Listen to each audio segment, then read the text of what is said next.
Oh man. It's not tape Am I recording, so are you? Well, I was about to. No, don't do that. Well, I'm very happy that I didn't because if people didn't know my mother before, They're certainly going to know her now. they would certainly know you then and now. Why is that thing hanging from there? Hanging where? That orange thing. That is a counterbalance for the light, because otherwise that fucking thing would topple over and just kill us both right now. You know how many times I've looked up at that thing when I'm recording and I just go, man, I am so nervous that that thing could just fall in the middle of the recording. Then it would just go dark. I think I need lipstick. Don't I? You don't need lipstick. I don't. I mean, I don't know. Whoa, chill with that. Chill. Don't be puckering in my microphone. You got the wrong studio for that. All right. Can't have any fun. You can have fun. We're having fun right now. What are you talking about? We're already on. So? I think you're the first guest that I've ever said we're on and given them fair warning, because usually I just 10 minutes in, but I can't trust you. You'll say some shit and I'll be like, God damn, I gotta edit this. This is gonna be nuts. I can't do this. Mother. Yes, dear. Mother dearest, welcome to the studio. Thank you, Nick. That you helped graciously set up. I did. Yes. I did. It was a lot. It was a lot. It was a lot of stuff, and I'm very happy with how it's turned out. Mm-hmm. We broke down the other one. Yeah. That was quite a thing. The Movers was the good move. That kid is great. Yeah, the Movers was the good move, because otherwise it would have just been, it would have been far too many problems to have to get people that would, friends of mine, Tyler and Gabe really breaking shit down for me. My God. Yeah. Would have been me. Yeah, could you imagine us trying to break this thing down? First off, I was very pleased because John Panetti and I put this together and we hammered this shit out of this thing to get into place in that little office over in Roslyn. And the funny thing is, everybody thought that office was huge because of the podcast clips. So they'd see the office on screen and they'd be like, "Oh, office looks sick, like this is that." And they'd come through and they'd be like, "Oh, it's nice, Nick." Very small. Like, "Oh, y'all never saw Harry Potter's room? welcome.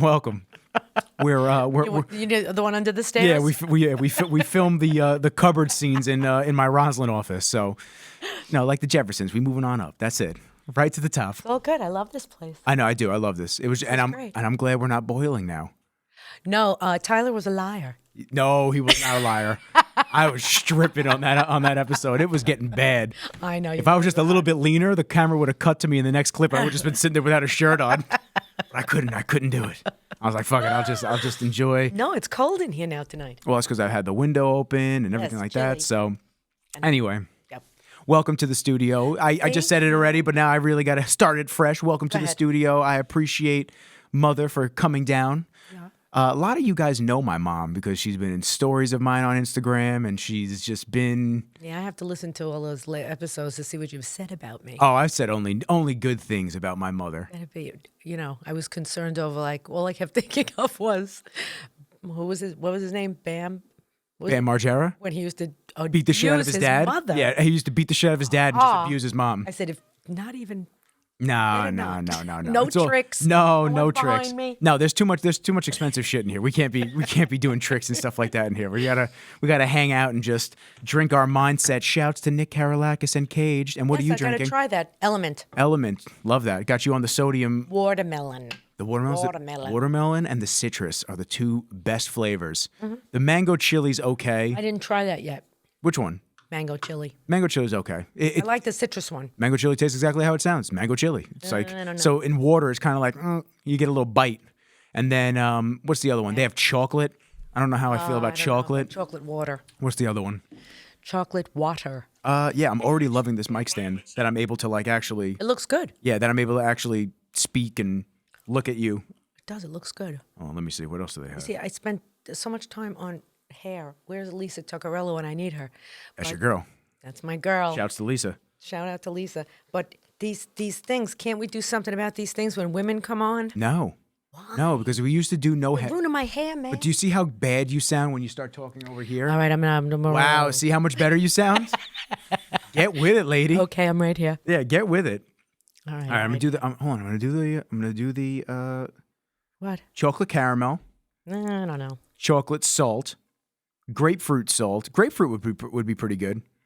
Citrus, I like the citrus. Orange salt. Watermelon, raw, unflavored. All right, so we're just drinking Celtic right there. Yeah, we're just doing salt. Raspberry salt. That could work. Mango chili. No. And then they have a hat at the bottom. And that's it. And they have a hat. I did want to start with a little R.I.P. to Kenny from Bev's. Kenny was a good people at Bev's. Like such a big bear guy. Yeah, Sweet. Super nice. I mean, he hit me up recently. He had just started a podcast with his daughter. He asked me for some tips, and I wanted to help him out a little bit, and I gave him some beginner information. And how old was his daughter? Little? Couldn't tell you. Kind of private with like that type of stuff, but they did it. I guess not so private where they had things out there, but private enough where you didn't know the full scoop of everything. But it's tough. It's tough when you start seeing people go, and that was actually one of the things I had with you, because you lost a lot of people when you were younger in your generation, especially to drugs in high school and whatnot. Yes, I did. Yeah. I was thinking about that on the way up. It's weird. Isn't that weird that you mentioned that? Yeah. Well, I actually had it in the notes to ask you about that and see what it was like. It was a lot. It was a lot. Just a lot. In my high school was 7th grade till 12th grade. So there were a lot of families that you just did not know how old anyone was, because we were all in school together. Yeah. If you didn't have a class with someone, you hung out with them, in the senior lounge. Even though it was a senior lounge, it wasn't only seniors, we were there.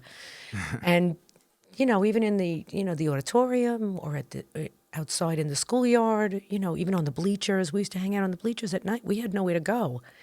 Different world compared totally. I mean, we used to just wander around. The amount of walking we did, we used to walk everywhere. I mean, Fiorettes, we used to go to the diner, French fries and brown gravy. That's what we lived on. Beside that, we used to walk to West Hempstead. Joanne DiBartolo was the one who really introduced me to all the West Hempstead guys, and you knew a lot of them. Yep. Grew up with Charlie. Richie. That's how, and my sister met her husband. And there's just so many people are gone. Well, when I was in high school, we lost a lot of them. There was little brothers that passed away from car accidents where they had overdoses of drugs. We had 3 guys one night. That was hard. That was a hard one. What was the drug of choice back then? Well, I don't really know what they were doing. The rumor was it was heroin. But I mean, everything was available then, and it was all very different. It was just all different. There was there wasn't a lot of cocaine. It was, people would smoke pot and do, smoke hash. You don't even hear about hash anymore. No, I think you hear about hash. I asked Fat D. Fat D's my resident. Fat D's my resident pothead. He's the one that tells me everything pot related, because I'm so out of touch. Oh man! I'll never forget when RJ came to my office because he was doing the medicinal marijuana. Yeah. And he came for a meeting because we were shooting some videos for his company. And when he came through for the meeting, he just threw an 1/8 of pot on my desk, and I went, okay, what do I do with that? Yeah. Do I smoke it? Like, how do I, I don't, do I have to grind it up? I don't know anything about this. He's like, oh, okay. And he tried to walk me through the steps of how to do it. I'm like, you're as bad as I was. I'm like, it's too much work, bro. Yeah. And I was never a drug person. I was always the responsible friend. So I was the driver. I remember my sister caught me driving. I was 14 or 13. I was driving a bunch of people from a party because I was the only one that wasn't drinking. But they were all drunk. Everybody was drunk but me. And so I got the keys. So, yeah. So you got to Jamie. You got to drive a lot of cars at an underage limit. Yeah. I learned Bob Morris taught me to drive when I was 13. And he's gone too. Yep. Anyway, that one particular night, they had a sleepover party, and 3 guys spent, I don't want to say their names. No. Yeah. And 3 guys spent it together. And all I could think about being a mom now, first of all, it was very hard to lose 3 friends. They were much older than me too, but we all hung out together. One of the issues that goes through my mind is the mom. 3 boys, sleepover party. She goes to wake them up. They were all dead. All 3 of them. I mean, what goes through your mind? You know what I mean? Yeah. Like, it's bad enough losing your son, and now you got to call the parents. Oh, There were a lot of reasons why I'd never allowed you to have sleepover parties. Yeah, that's also an Italian. It's also an Italian family thing. Yeah, they wasn't allowed. They could all come by us. You weren't allowed to go there. Yeah. And it really was. It's okay. It worked out for the better. Listen, I used to tell you all the time, it's not that I don't trust you. It wasn't that. It was really for me. I was a single mom. I had nobody to pivot to say go get him or go check up or whatever. And to me, it was security. To me, I was being very selfish. I used to tell you that all the time. I'm being selfish. This isn't about you. It's about me. If I have you there, I won't sleep. Mm-hmm. I won't sleep. I'll be up all night. And the few ones that I did have, you didn't sleep. I didn't sleep. Yeah. Productive nights. Productive. Yeah. I might as well do other things. Exactly. On top of the fact that I never minded your friends coming, any of them. I mean, I can name a dozen of them, and they were all like my kids. Yeah. I loved all your friends, always. They were. You really didn't have any bad. Like I really. Nah, they all were. Listen. You fall out with people just because of just maturing and differences and interests change, and then you pivot into, like, let's say now me with jiu-jitsu, and now I'm getting jiu-jitsu friends and you bodybuilding friends, and I've always had groups and pockets. You always have. Yeah. Because we moved around a lot, so I apologize for that. But that's okay. We did move a lot, so you kind of started always. You were kind of dead man out. Every school you went to, everybody had their friends already, and you started the following year. I think you going to Holy Child was a good thing when you went to Holy Child. I liked it there, although I didn't care for the staff. They were, you had to fit into their box. We're not box fitters. No. We just don't. No, I don't do well like that. I don't either. I never did. I'm a trailblazer, and by trailblazer I mean I don't need anybody else on my trail. I'm cool with just doing my thing. Yeah, and everybody should be respectful of that in my eyes. Everybody's different. You don't have to wrangle everybody together where they all have to be the same. It's boring if everyone's the same. Oh, I mean, you're just an android at that point, and you're just a robot. And what is that? That seems to be the societal push as of late. They want drones. They don't want people that are able to think logically and on their own and freely. Right, I understand, and it's a sad situation. My growing up was just worlds different than your growing up. Rally behind the nation. Wow, I mean, we used to get up, go out, do our chores, go out. We had to be home by 6:30. That's when my dad had dinner. My mom had dinner on the table. We had to be home when my dad had dinner. That was it. You had to be home. So we were out all day riding our bikes. We used to ride to Elmont. We used to ride to West Hempstead. We'd ride. I'll never forget Linda and I, who, by the way, I wound up seeing again after 30 years of not seeing her. And it was like her and Debbie, who also has my last name. And we're not related. I actually, it was so good to see the two of them 2 weekends ago. I think it was on a Sunday. I went to meet them. And it's like no time passed. Yeah. You know your friends when that happens. Those are real friends. In fact, I took her name as my confirmation name. My confirmation name is Linda because she was my best. She was great. And we were laughing about stuff. It's just going back and remembering the stuff we used to. I go, if my son ever did that stuff, I would have killed him. I would have. Yeah.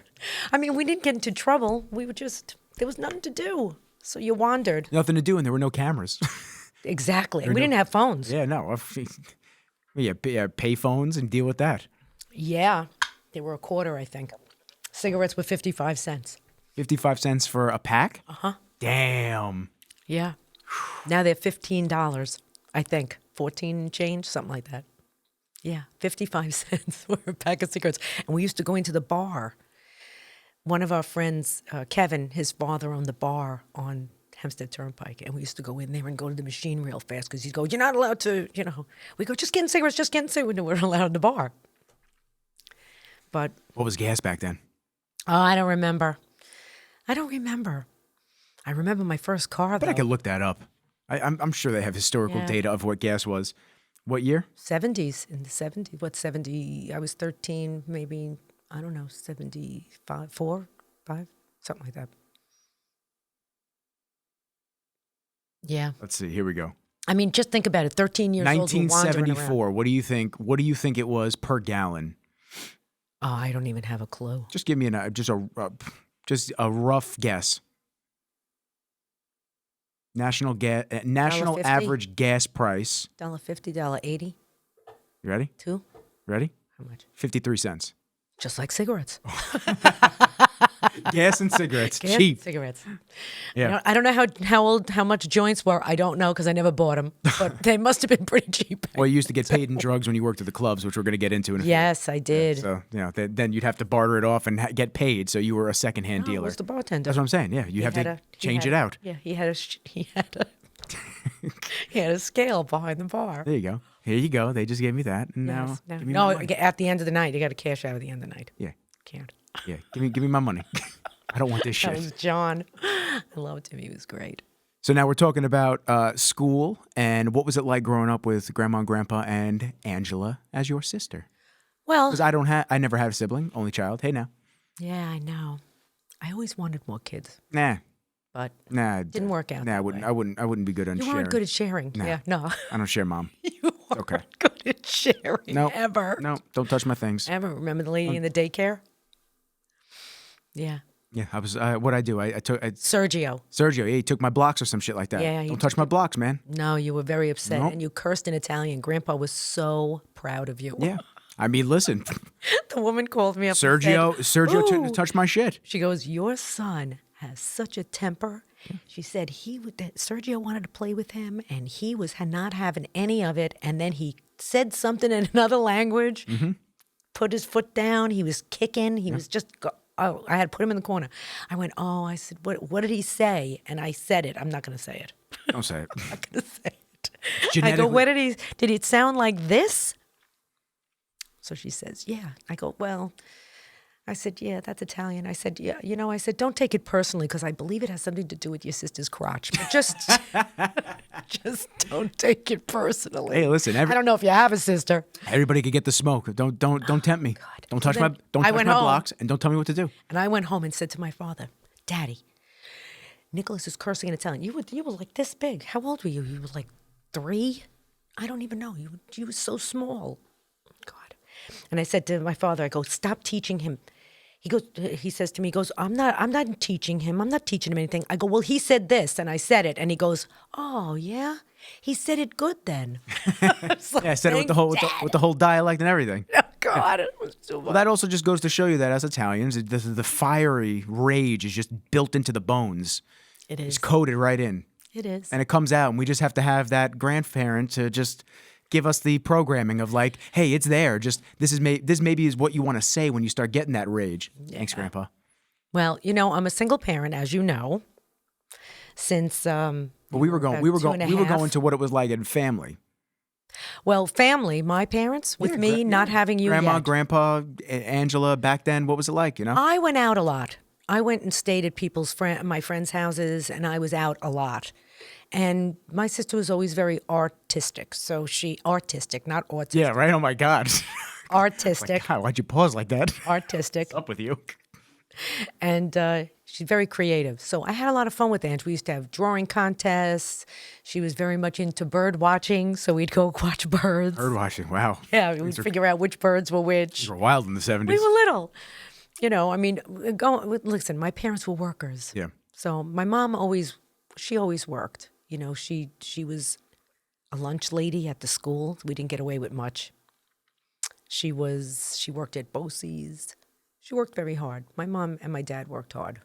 My father was a jeweler, as you know, and he always worked. He worked in the city first.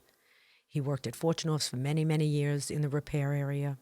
But my father just did his job, and he did it well. They loved him, and he, worked hard. Home by 6:30. Yeah. Dinner's on the table. I mean, that's how it was. Old school. Yeah, but it was good because it was a routine, and everybody, I don't know. Everybody played their part is what I think you're looking to say. Yeah. Yeah. My sister and I would watch TV together. We would have fun. We'd drive my mother crazy rolling marbles in a bowl. We used to have a metal bowl, and we used to roll the marbles in there. My mother used to go crazy. We had something called the Cyclo Teacher, which was my favorite. There was this big learning thing that you put like a wheel, and you put this thing in, and it asks you questions, and then you have to pick the answer. I used to have fun with that. We used to test each other. We just did. There was a lot of stuff to do, you know? Yeah. My sister was into Barbie dolls. I didn't do the Barbie doll thing. I actually liked Matchbox cars. Yeah, you were the tomboy. I always liked cars. I just like them. They're pretty. They're pretty. They are. They're pretty. Well, it depends on which one. Right. I liked my pink Toyota Cadillac. Celica is not pretty. The little pink Cadillac was very cool. I wonder if I still have that. I might. The Mary Kay car. No, it wasn't Mary Kay back then. It was like a Barbie thing. Oh, okay. Barbie was always pink, as the movies showed that just came out, which I won't even go to see. But that's another whole subject. So anyway, my parents were always really good. My mom was the one with the rules and the regulations. My father never hit us. Never. He'd get mad and he would chase us around and hit the furniture with his belt. That was it. Threaten. My mother, however, you had to watch. Yeah, she's got... Because she would fling stuff. She get a heel, that's it. It's over. High heels. Yeah. Boink, right in your head. Yeah, but it made you walk a straight line. Well, she was usually on the phone when we would act up. You ask her. Ask Nana. Yeah. We would start acting up when she was on the phone. And then it was, you know, she'd get annoyed and... And so now coming... So now coming from that type of a parenting... And then obviously you weren't ever nasty with me, but you put me in line when I would step out. I want to tell you something. Now thinking about the softer parenting that's going on nowadays, you've seen a blend My of parents were everything. not strict. They weren't. My parents were strict, but they weren't strict. They were more strict with Angela. And Angela used to listen. I didn't listen. And of course, now that you're 32, I can say that to you. Wow. Yeah, Crazy. because I would never tell you that when you were younger. But I didn't listen. Like my mother would say, you have to be home at da-da-da. And I would go, okay, well, you know. We didn't have phones. So somehow I was a little later, you know. But, you know, you talk about, we were on the subject of losing friends. And that has been sort of like a little pattern throughout. I guess. Well, I'm sure anybody listening is going to say the same. There's been a pattern. Yeah, it's unfortunate. It is that you lose people, but I will tell you, sometimes it was better for them. Sometimes it just was. Yeah, if they had an addiction or whatnot, or even just releasing sick. them type of situation. Just sick. Some people were sick. I remember one of the guys that we went to high school with, he had an aneurysm. And everybody was so shocked. But Young to have an aneurysm. yeah, he was a football player or something. And everybody was so, like, taken aback by it. But when it came down to it, he would have suffered had he lived. It was that kind of thing. So sometimes, listen, when it's your time, it's your time. Yeah. You know, you just gotta keep going. Yeah, you just gotta enjoy every single day and get the most out of it and have fun. Right. And you can say that, but it's not easy to do. It's not. No.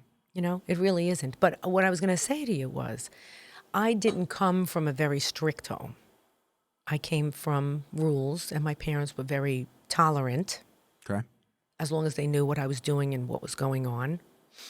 There was quite a few times, I mean, my sister will always joke and say, you know, Dad would always say, you know, my nickname was, Karen, what the hell is going on? Like, that's what, because my friends would cause turmoil, and I would be in the middle of it, either helping or trying to figure it out or covering for them or whatever.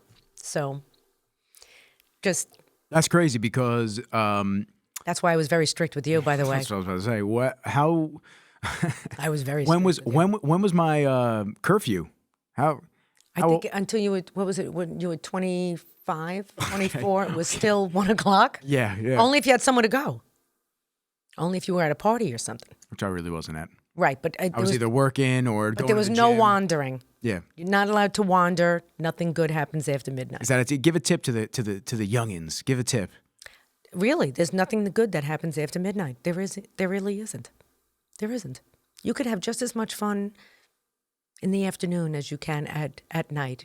Of course, you don't see all of it. Oh, chill. Afternoon delight. All right. I didn't mean that. Oh, I was listening. And we're talking about young kids. I don't know what you're talking about. I'm just saying. Well, you know, they're getting younger doing that, so whatever. But, yeah, I was very strict with you.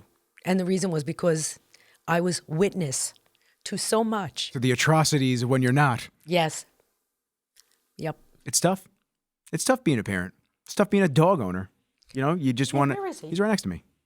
It's just, you know, you never know if you're making the right choice that's going to benefit. Sometimes you have to just go with sometimes you have to go with the lesser of some, two evils, but you have to be able to make the decisions of what's going to benefit my child, I would assume. Yes. But that's what I do with the dog. But it's also the same, like I always drove you and your friends where they had to go. The one time, which I'm not going to get into the details, the one time I didn't and I was sick, you went to the Broadway Mall.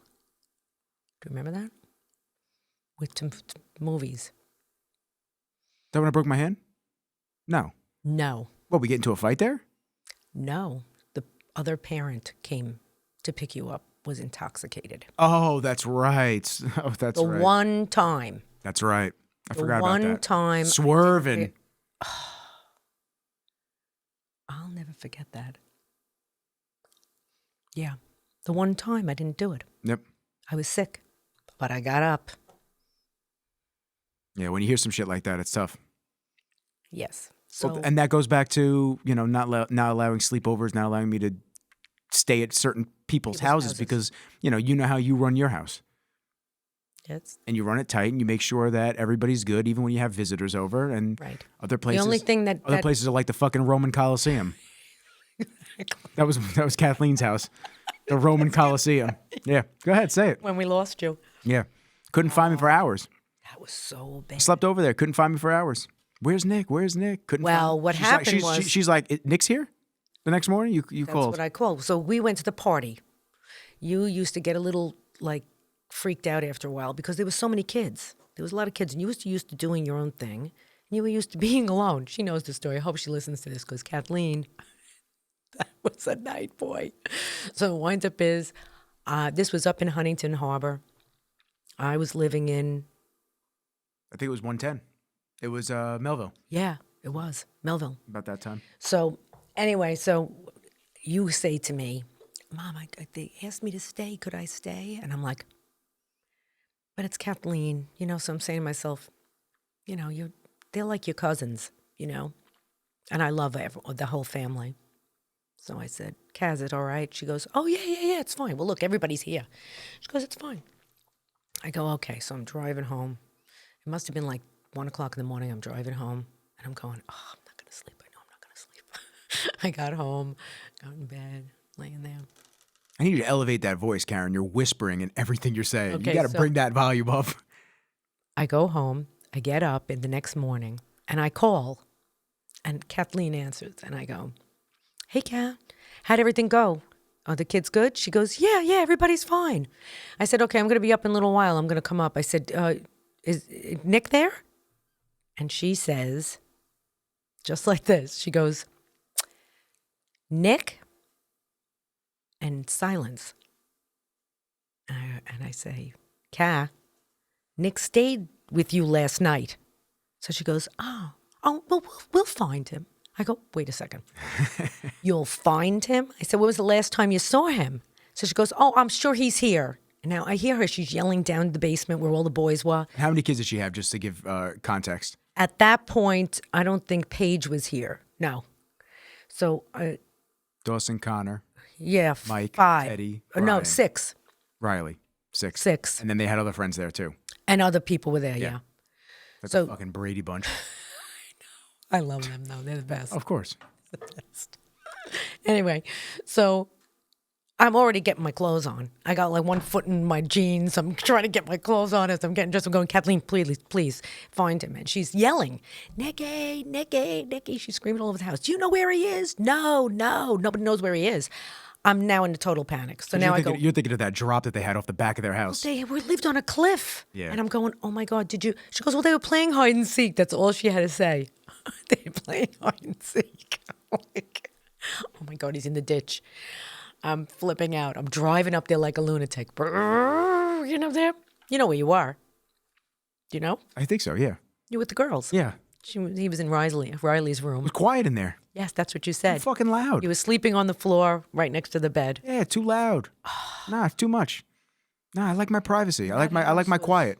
3 floors? Yeah, 3 floors and then the basement. No, it was 2 floors and the basement. 2 floors in the basement. And Yeah. you were on the 2nd floor, so who heard? Yeah. I was out. My heart stopped. But then when I found out where you were, I went, oh, that makes sense. Yeah, single parent woes. Single parent woes. Let's back it up. Let's back it up. Let's go to jobs, because you've had quite a few, especially back in the day. So when you started the ability to work, where'd you start? Like, what did you start doing just to get your feet wet and get some career experience? We're talking like, I want to hear first jobs, because I know Angela used to work at White Castle. My sister worked at White Castle and stunk of onions all the time. That smell. And, well, my first job was at Pat's Farms, which was the produce place on Hempstead Turnpike. And I used to get into stuff with the father, the little old man who was the Italian guy. He used to curse at me in Italian. He used to scream at me because... You're just getting it from all angles. You're getting it from the... Yeah, because... over there, years later, you're getting it from your son. From everybody. Everybody cursed in Italian to me. Like, where am I, Sicily? Jesus. I used to be at the cashier, and people would come up with, there was like 14 different kinds of apples. I was 14. And I would ring them all up the same, and he'd be screaming at me, they different. I'd go, they're apples. I think I lasted a month at that job, to be honest. Yeah. But my favorite first job was I worked at a shoe store, which was not like a regular shoe store. It was like a upscale kind of a thing. Oh, pinkies out. Fancy. Yeah, it was fancy. And it was called Heart and Soul. And the 2 guys that owned the place were major hippies, hair down to here. I mean, they were like real hippies. And one of the guys' wives, actually, she was a writer for Penthouse. Oh, shit. Yeah, so they were an interesting group. Me and Joanne walked in there, my best friend at the time. We walked in that store. We were like, wow, goody two-shoes. They had like 4-inch fronts on them, wood. They were wood bottoms and like 6-7 inches in the back. And these are the shoes we used to wear to school. All you heard us was clunking down the hall in high school. Clunk, clunk, clunk. Like a bunch of Clydesdales in a barn. Exactly. If you had a class on the 2nd floor, wow, is that a problem? Yeah. So, I'd be the old guy downstairs. Trash, keep it down. At the top of the broom. Top of the broom. So we walked in there, and Matt, one of the owners, he looked at the 2 of us, and he said, he goes, because we came in looking for a job. So he goes, I only need one of you. So, we looked at each other, and I'm like, I want to work here. So Joanne says, she goes, we'll split it. You come Monday, Wednesday, Friday. I'll come the other days. I was like... So we're like one associate. Right. I was like, okay. And he agreed. So that's what we did. But I was there when she worked because I didn't want to not be around her. And she was there when I worked. Yeah, so we were both there every single day. And sometimes they couldn't pay us. So they would let us take shoes. Wow. So I had so many pairs of shoes. I wish I would have kept them because they're like arts now. I'm sure they would go for a little something now. Oh my gosh, you can't imagine how many pairs of shoes we had. And all the girls from high school used to come in. Yeah, we had a good time. That was a great job.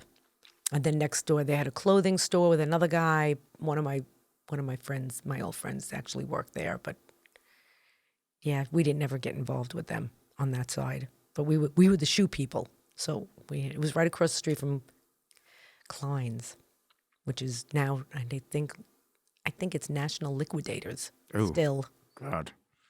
Yeah. Old Hempstead. Yeah. Hempstead had some really cool stores.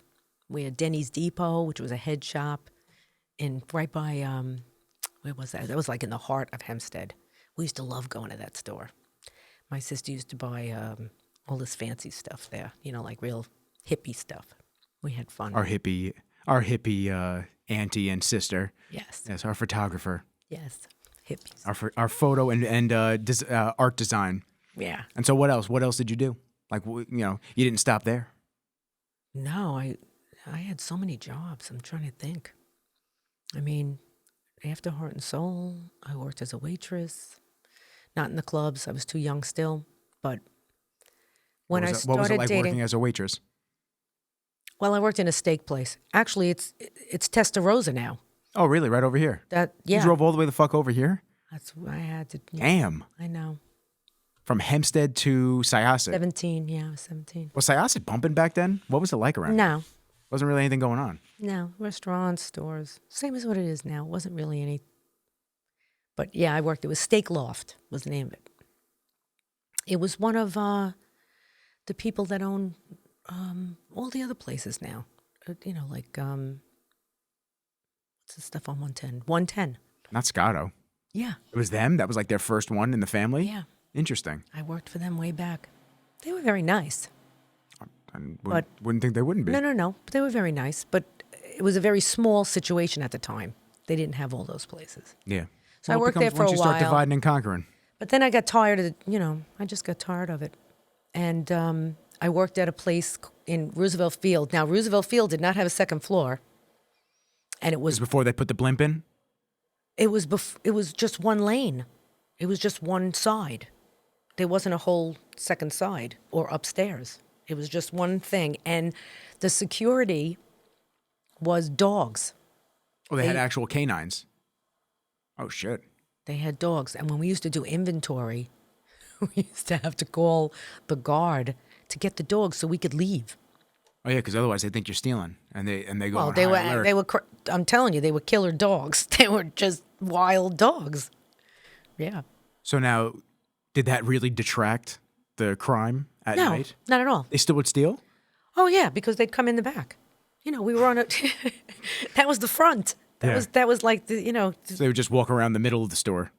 Right. The middle lane. It wasn't even a middle lane.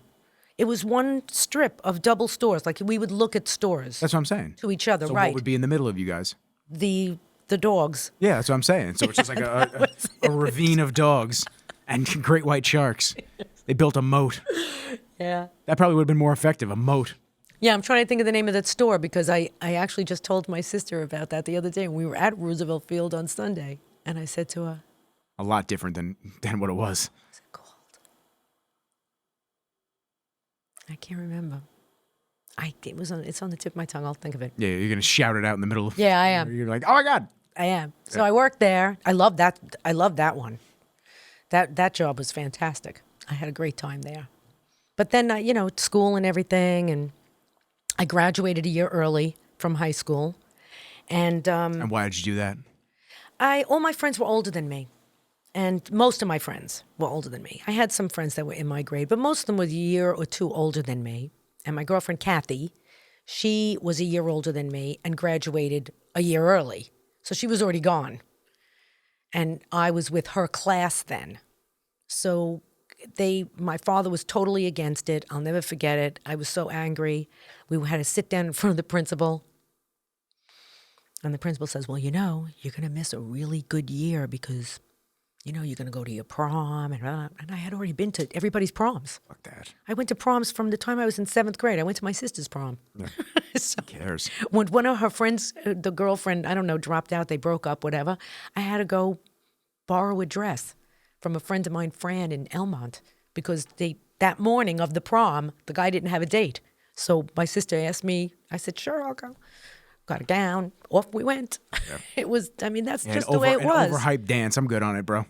Yeah, and I didn't really care. Yeah, my prom sucked. And like I said, a lot of my friends were older, and I just wanted out. So I had to take 2 gym classes, which was trying. That was like me in summer school. And I remember that.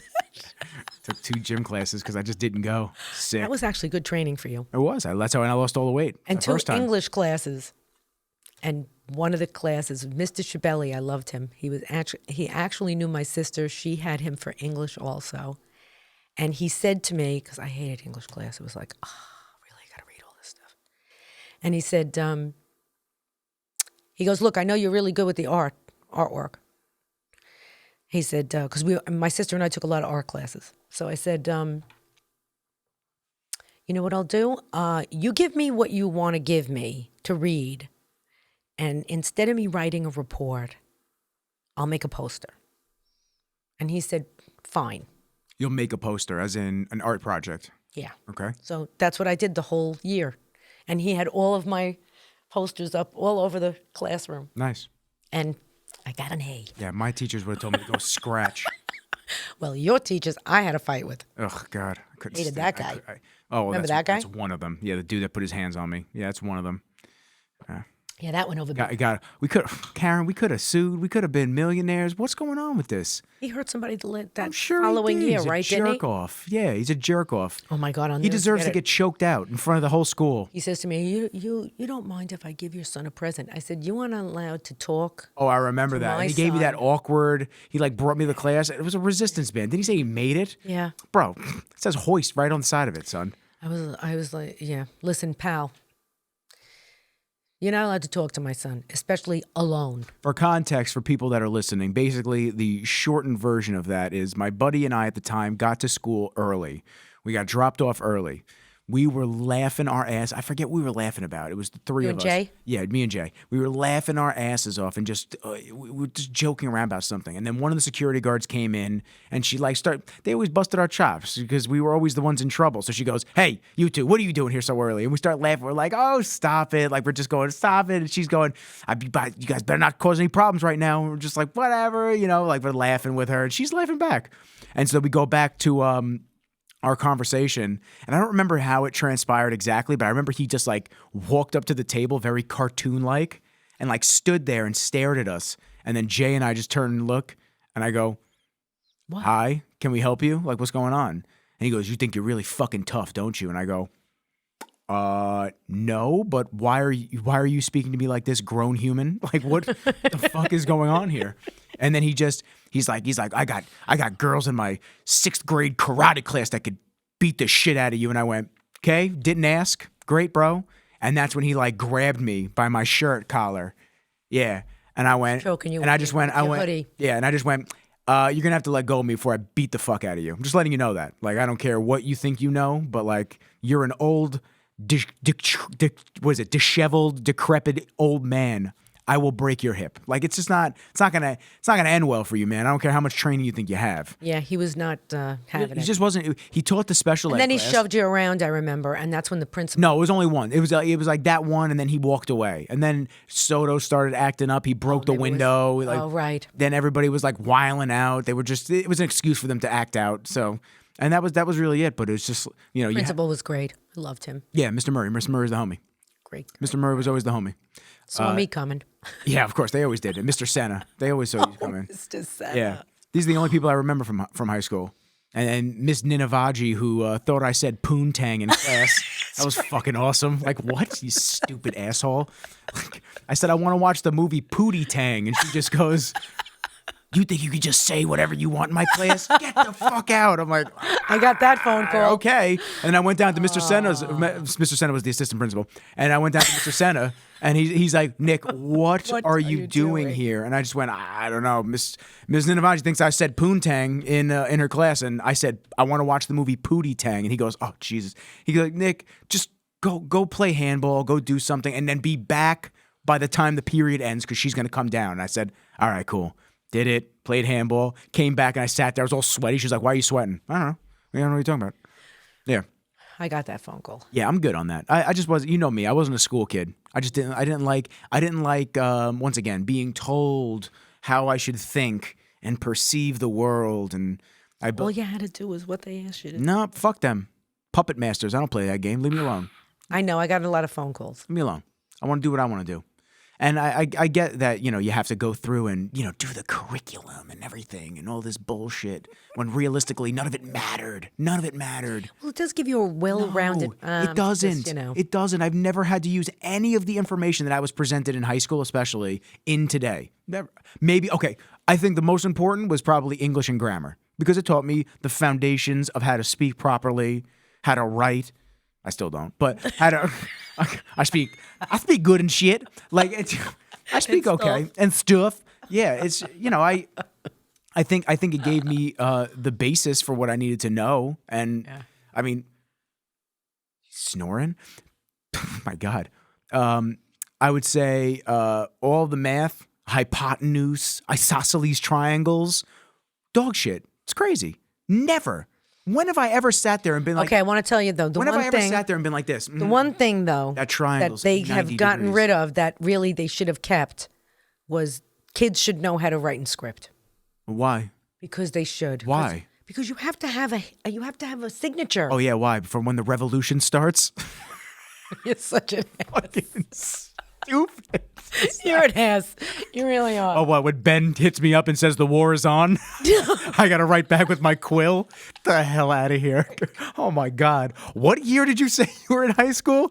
That door's that way. Get out of here. Get out. I like writing in script. Yeah, you and only you. Nobody else likes writing. Everybody does. No, they don't. They don't know. It's like trying to read hieroglyphs in an Egyptian pyramid. What about Roman numerals? Are they doing that anymore either? No, what do I need to know that for? Because it's on things. Here we go. Look, here's the time. There you go. Well, what are those numbers above it? Oh, that's weren't you just listening to Elon Musk? that's the date. Yeah, but I was listening to Elon Musk. When has he ever said, "Oh yeah, Roman numerals are coming back"? No, but they're just coming out with stuff. Oh, well, they're just AI. eliminating. Yeah, well, they're just rewriting history. Yeah, elimination. Yeah, I don't see any point to any of that. If I had a nice Movado or Cartier watch, maybe so I could tell the time, but that's about it. What else? I'm waiting. I don't know. I'm not going to go. All right, what else? What else you want to talk about? Oh, okay. Switching the subject. Okay, Grandpa. That's awesome. My father was so good at that. What a transition. Sal Rizzo. All right, well, we're on jobs, and I think your most interesting jobs was when you worked in the clubs as a manager. Well, I started off with a boyfriend whose brother owned a nightclub. And if you're going to hang out with the family, you sort of have to be with the family and work. Wink. Yeah, sort of.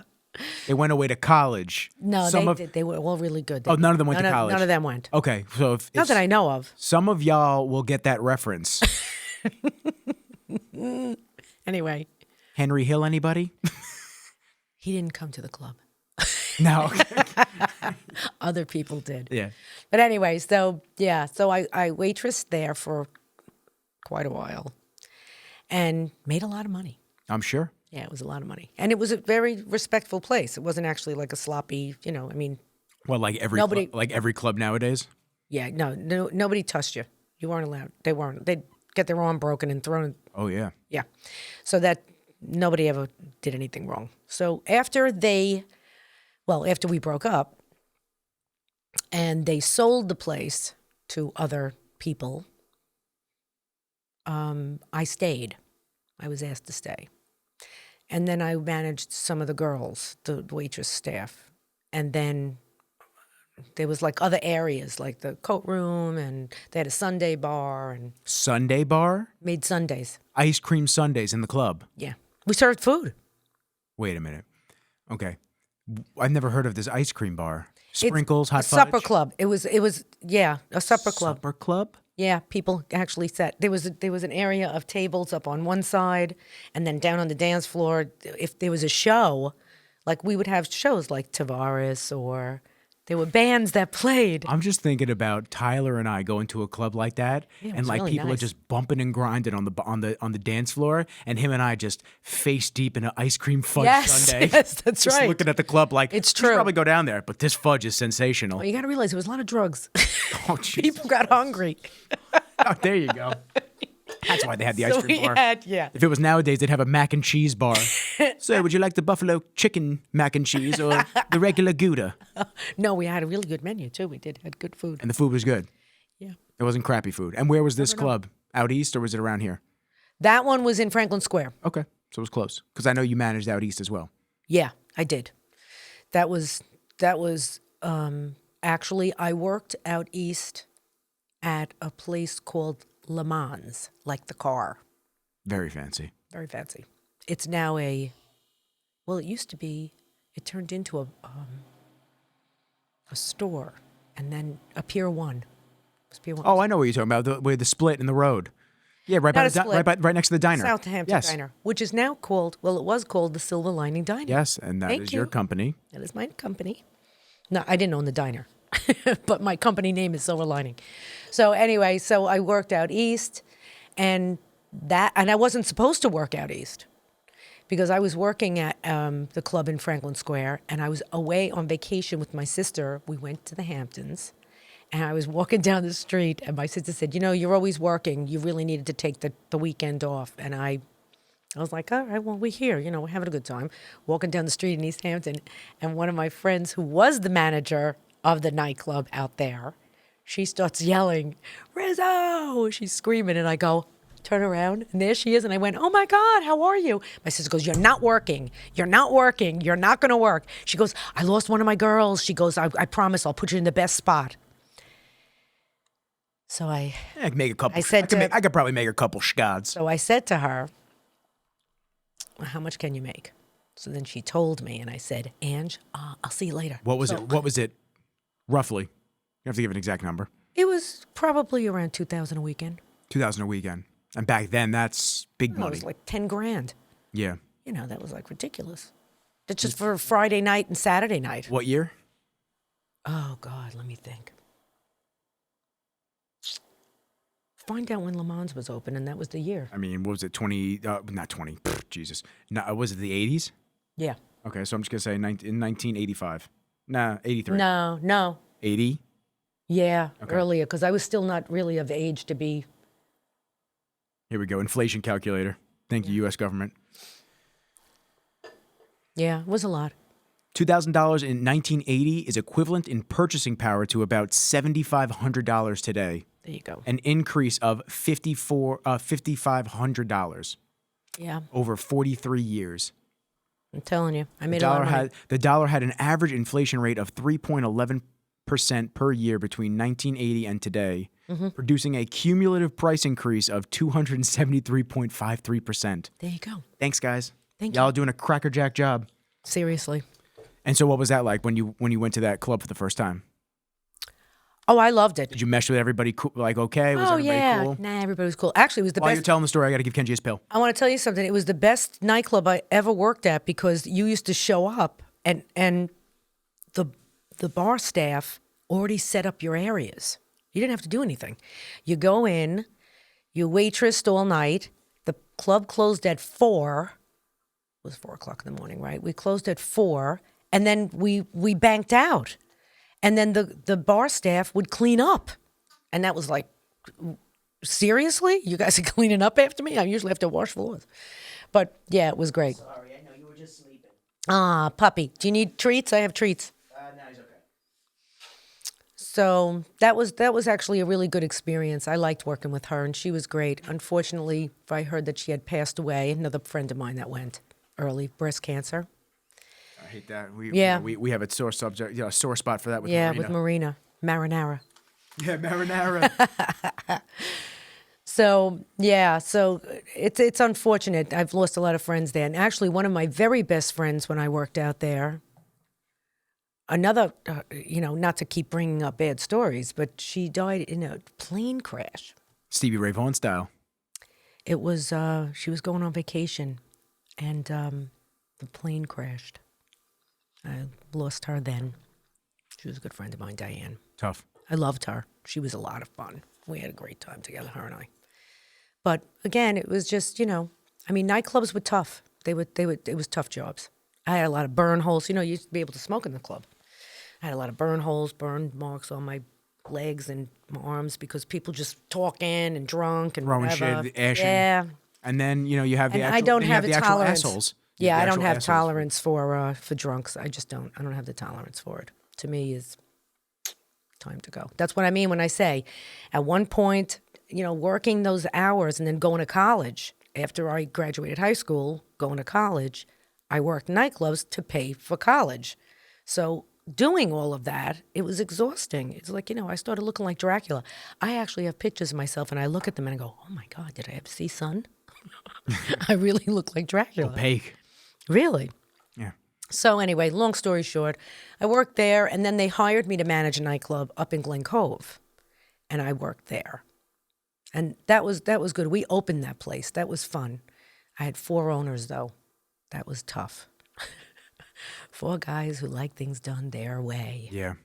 So I used to say, who told you to do it this way? Oh, no, do it this way. Who told you to do it that way? And unfortunately, some of them had daughters that were younger, a little younger than me, and somehow the bouncers all started dating the daughters, and then it became this whole... And they were under the impression that they were in charge. And then the bouncers got out of hand, and we had a couple of bouncers that were really arrogant assholes. We really did. There was one guy that lot really... of bouncers. Well, there was one guy that really always ready for a fight, and you thought you kind of always thought you kind of like got along with him, But, and then he'd like spiff off somewhere and you'd be like, where is he? You know, like doing stupid shit somewhere. But yeah, they were big drinkers, the bouncers up there. That was a bad thing. I used to say to them, don't let the bouncers drink. Why are you letting them drink? They're going to start fights. It's like, you're kidding? Yeah. So, and we had food up there too. Oh, good. Yeah. And what was the final straw at the clubs for you? I got hit in the face. Can you break down that story? Because it's a pretty crazy story. It's just stupid. It's just like a dumb thing. I'm talking about the bouncers. They were so busy. They were in front of the place. I'm in front of the bar. One of the waitresses come over to me and says, there's a guy sitting on the bar. And he cleared the whole bar and shut us down. All the glass went in the ice machine. And so now we can't, how are we going to show us? We can't serve a drink. So now I didn't know glass from ice. So I can't get a bouncer. The place is mad packed and everybody's jumping around and screaming. We had a really good DJ, actually. We had a great DJ there. We did. And I just walked up to the guy and I said, could you get down? And he's like, well, who are you? I said, well, I'm the manager and I don't want to scream and I don't want to call anybody over because they will not be as nice as I am. And he goes, oh yeah, and he starts cursing and being an asshole.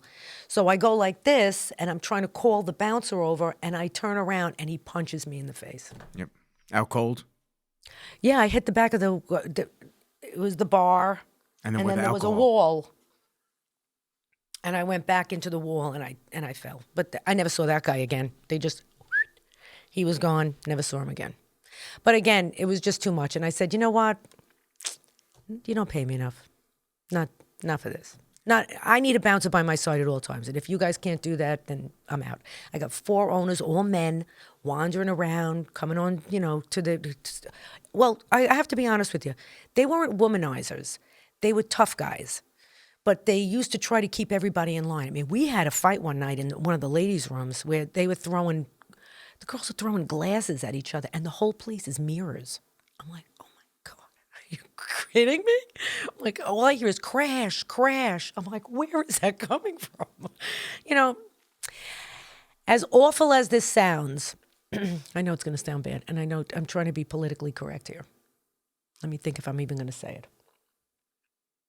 Probably not. Don't make me edit a podcast. Yeah, I know. I was just thinking that. Anyway, there's a certain situation when you own a place like that, which is you have to know your audience.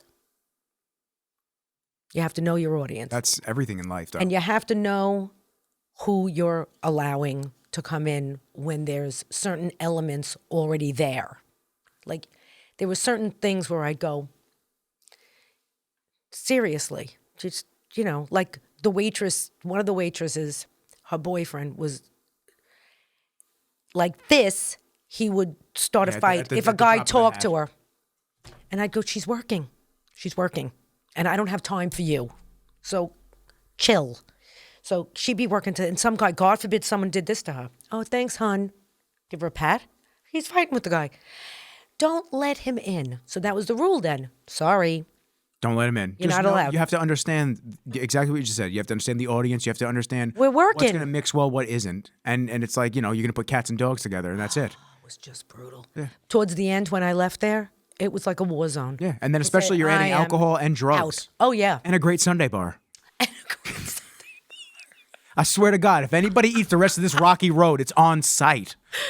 I will fuck everybody up in this place. Bernadette, my friend Bernadette from high school, used to work the sundae bar. That's awesome. She was so cute. That's where I would be. She used to be behind the bar. I would have been 900 pounds. She'd be hanging over the bar. She'd be hanging over the sundae bar trying to see everybody dancing. Yeah. And I go, get back there. That would have been like Obama for me when I was eating all the liquor. And I actually gave another friend of mine a job, Adrian. She worked there too as the coat room. She worked at the coat check. She was very good. So now you promptly exit the clubs. Oh yeah, I had to get out of there. Now what do you decide? Hotel. No. The clubs were over, and I worked in the garment center. That's what I went to school for. Okay. So you're going into the city now? Yeah, going into the city. What was it like commuting into the city back then? It wasn't bad, but it wasn't great. I believe the mayor was I'm not whispering. I believe the mayor was Dinkins, if I'm not mistaken. And it was like it is now. That's what it was like. A shithole. Okay. Yeah. Okay, there you go. Times Square, you didn't even want to. I don't want to go to the walk. city in general anymore. You didn't even want to walk Good there. on it. You really couldn't even walk there. Yeah. And when I left the Garment Center and worked at the Hyatt, when they opened up the Hyatt Hotel, I used to work the grave shift sometimes, a lot. And I didn't mind that. But I used to have to walk from Penn Station to Grand Central. And I used to cut through Bryant Park. And those days, Bryant Park was heroin addicts. Not awesome. Homeless. And Oh, so they've upgraded it actually. Now it's the entire city. So it's not just Bryant Park now. I know. They've upgraded it. It's really bad. In positive news, though, Bryant Park has the winter Wonderland spot open. Still not enough to get me to go to the city, but hey, fuck it. No, there's areas of the city right now that you could actually go to. There's a lot of, like downtown, there are a lot of young people at some of the, like they go to the hotel bars and stuff, the rooftops.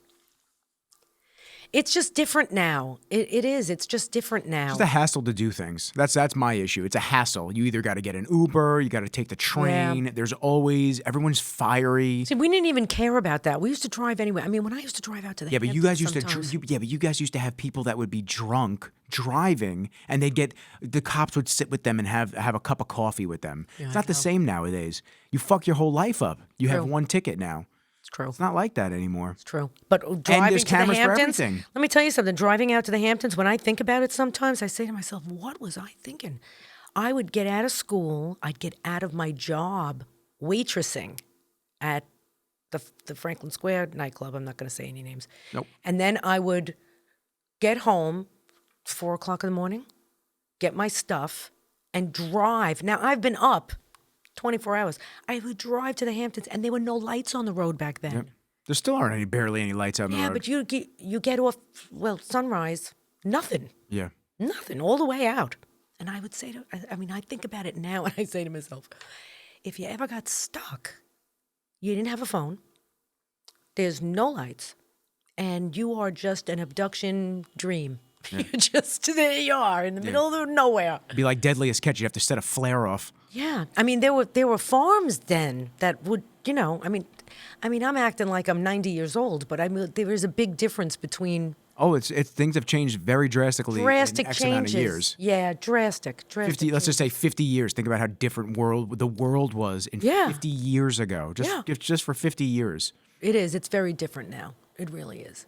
But I mean, we listen, when my sister was dating Charlie and we used to go into the city, we used to go to a place called Roxy. See, your kids don't have any of this stuff. I wish you did. No. Roxy was a roller skating rink that we had a DJ. You know why? Because Roxy nowadays would be $50 for an entry fee. Yeah, I know, it's true. And the skates would be an additional $20 just to even break into the scene to have some fun for an hour or so. Yeah. And then there was an after hours club we used to go to, and think about in my position. In fact, I met the guys from Kiss there. The actual Gene Simmons? No, the other one. What's his name? Lead singer. I'm not a Kiss fan. Star Child? Yeah. One with a star? Star Child. I think that's him. Yeah. Anyway, he actually was there and passed me. I was going to the ladies' room. He was passing me. And, of course, I always think that everybody I notice, what happens with me, I see someone famous, and I'm like, oh, I wonder what year they graduated. They look very familiar. Oh, you think that from high school? You weirdo. I didn't know who it was until Star Child. He didn't have any makeup on. I would never recognize him without makeup. Yeah, he had none of his makeup on. What does he look like without makeup? I don't know. Anyway, evidently you do, because you passed him in the bathroom. Well, Charlie told me who it was. I said, that guy looks so familiar to me. He goes, yeah, of course he does. I forget his name. I wasn't a Kiss fan. I'm a Led Zeppelin fan. I got you. Hold on. Oh, he looks the same without the makeup. That's him. Yeah. Paul Stanley. Yep. Right. Anyway, so he passed me, and I went, wow, he looks so familiar. He's got long black hair. I'm thinking to myself, could have hung out with such and such. I can't say names. So I go to Charlie. I go, who's that guy? I said, he looks very familiar to me. Charlie goes, what are you, an idiot? I go, what? He goes, it's Paul Stanley from Kiss. I went, no, it's not. He goes, yeah, it really is. I go, well, I'm not a big Kiss fan, so why would I think he looked familiar? He's just one of the guys in the back that was doing drugs He was doing in the Charger. Oh, we passed over that little information. Yeah. So anyway, when I was working in the nightclub, we're backtracking real quick. Yeah, we're going to backtrack real fast. I used to get a lot of tips in cocaine. They used to give me a little envelope and some money, but mostly cocaine. Mostly cocaine. So at the end of the night, I would go up to the bartender. And I'd go, I need you to cash me out. He'd go, okay. He'd pick up the scale and he'd stick it on the bar. Because there was nobody there now. Everybody's gone except the busboys and me. And he'd put it on the bar and he'd weigh everything out. And then he'd I'm going to round it up, he'd say to me. I'm going to round it up. I go, yeah, you better round it up. So he would give me the money in cash. In fact, I used to watch somebody's house that was in a rock and roll band for a friend of mine. She used to work for me in the coat room at the club up in Glen Cove. Her boyfriend was a well-known, at the time, rock star, who was very friendly with John Bon Jovi, actually. And he actually came to the house one night, but he was not John Bon Jovi then. He was just John. So I used to watch their house, and there was drugs everywhere. And there were drugs everywhere. And he would say to me, he'd go, we're going to go on tour. And when I get back, he goes, make sure everything's good. And I'd go, okay. Make sure everything's good. And make sure the drugs are still there. That's why he liked you. You didn't steal the drugs. Not a tiny bit. Didn't take a gram, half a gram. Nothing. Everything was exactly the way it was when he got back, and he'd go to me, you are the only person that I would ever leave my house with. I'd go, why? He goes, because everything's still here. Yeah, you're not stealing the drugs. Yeah. He had a ferret as a pet, and the ferret used to, I feel like ferrets stink. Well, there's a story behind that I'm not going to get into because that was pretty gross. But yeah, he infected the house, but not while I was there, thank God. Ugh. Yeah, he infected worms and everything, but yeah, I can't. Yeah. So anyway, and he also had a boa constrictor, big one, like 14 feet. No, I'm good on that. In its own room. Yeah, no, I'm good on that. On a tree. All it has to do is realize that there are vents, and that's it. So that was my, that was the ex. That was the only ex. I used to say to him, I go, listen, I'll watch the house for you while you're away. Because it was great. I worked in Syosset. The house was in Cold Spring. I was like, cool, I'm right here by work. I don't have to drive all the way from West Hempstead or Franklin Square. Yeah, I could chill here for the night and then go. Yeah, it was great. I'd just go to work. I was down the block. So that's when I worked for New York Life. Another job. So, Jesus. Yeah, I've had a lot of jobs. Relax with all these hats. You're going to knock all my tiles out in the ceiling. I know. It's crazy, isn't it? I've had a lot of jobs. Mostly I left because people gave me... The creeps. Yeah, creepy. The New York Life thing was really creepy. My manager was really creepy. Not my direct manager, the general manager of the place. He was disgusting. And a womanizing piece of crap. But anyway, so... Yeah, tell him. He has since passed, which I was very happy to hear, by the way, that he wasn't doing that to anyone else. So, yes. So let's not even get into that story. We're not. So yeah, no, I don't even want to because you're the only one in the room that's thinking about getting into it. We're not. So anyway, so what was I saying? So watching the house. The large snake, and it was perfect. Snake. I used to say to him all the time. I'd go, listen, I'll watch the house, but that has to stay. How long are you going to be away? Because it might be dead when you get home. I am not feeding it. What did he used to feed it?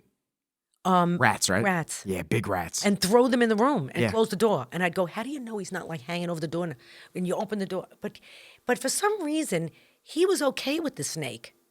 Like the snake was all right with him. Yeah. But anybody else. And I sleeping there, I'd be like, ooh, I wonder if he got into the vents. Yeah, that's what I said. Yeah, the vents. I don't think he could have. He was like really big. Ugh, no, I'm good. You had snakes. I did, but he was a little guy. Yeah, but you know what? That was one thing, Nikki. I got to be honest with you. That was one thing. Like people say, well, come on, give us the dirt on the kid. You know, like what did he drive you crazy over? It was, it started with the frogs. Oh, the frogs. I didn't mean to kill them.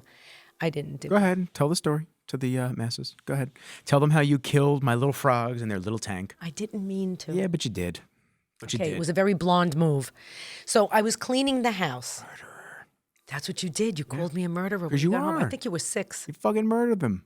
I didn't mean to. It doesn't matter.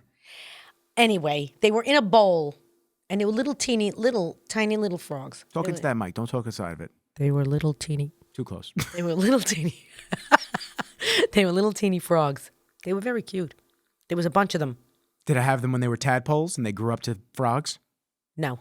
Okay, they were just the frogs. They were just. I remember them. Their bowls stunk. It's brutal. Yeah. So I was going to clean everything, and I put them on the kitchen. We were in West Hempstead at the time. That was my house in West Hempstead. Yep. I put them on the windowsill, and I was washing the floor and cleaning everything.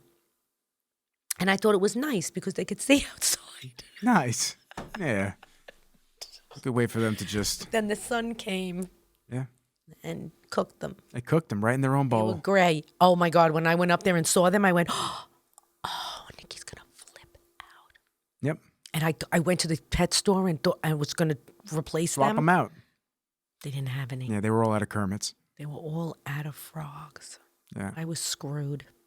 So and what happened when I arrived home? When you came home, you put your hands in your face and started screaming. You were like this. You murdered my pets. Damn, just a life. You murdered the frogs. Just a life of stress. Oh my God.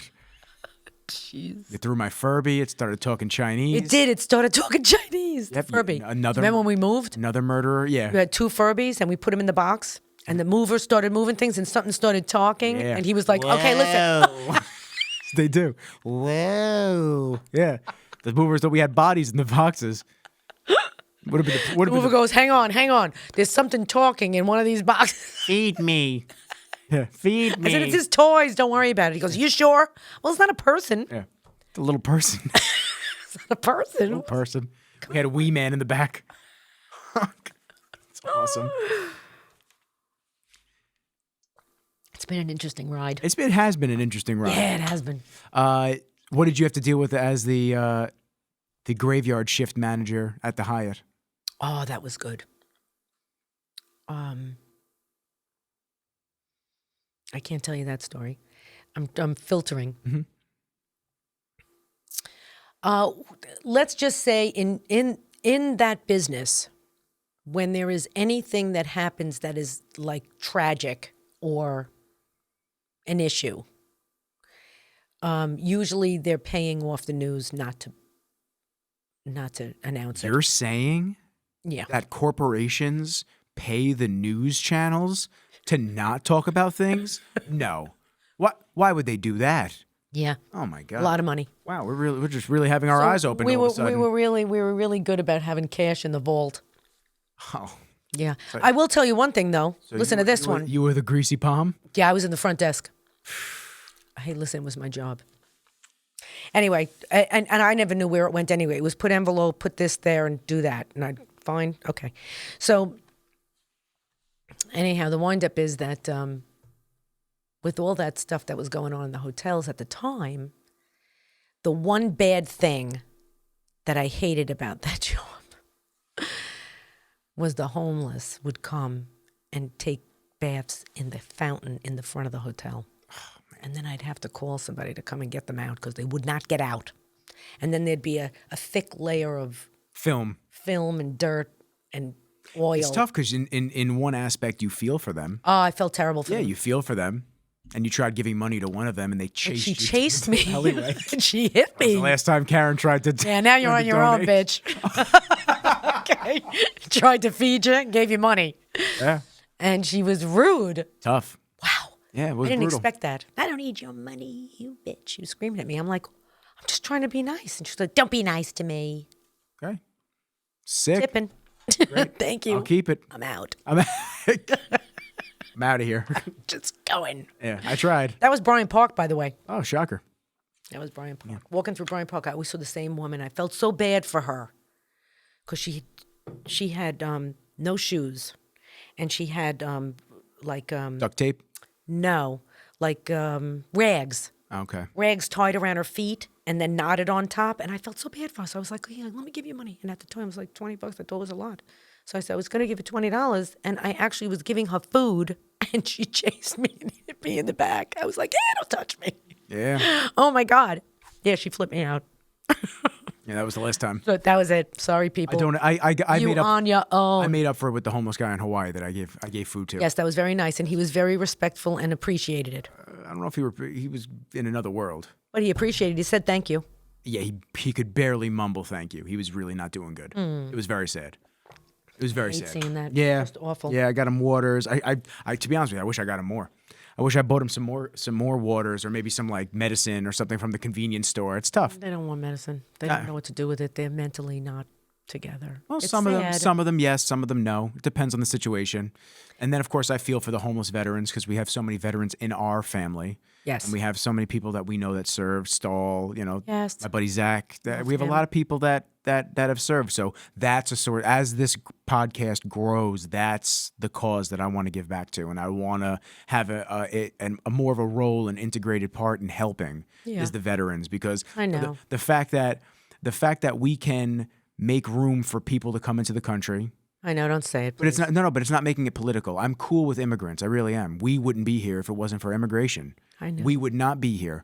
But the fact that we can bring people into this country, give them top shelf treatment, True. and our veterans are out on the street, True. fending for themselves, mental health problems, PTSD. PTSD from being over there in war, handicapped, mauled and maimed from having grenades blown up in their faces, I and this know. and that. No services to help them. But the new people that just got here, they get penthouse suites, they get all this bullshit. Whether the stories are true or not, just the fact that they would even get a hotel room and hot meals is bullshit. I When know. we have people in this country that served, That are put in the their street. lives on the line, and they're on the street, or even worse, Or they're in adult homes.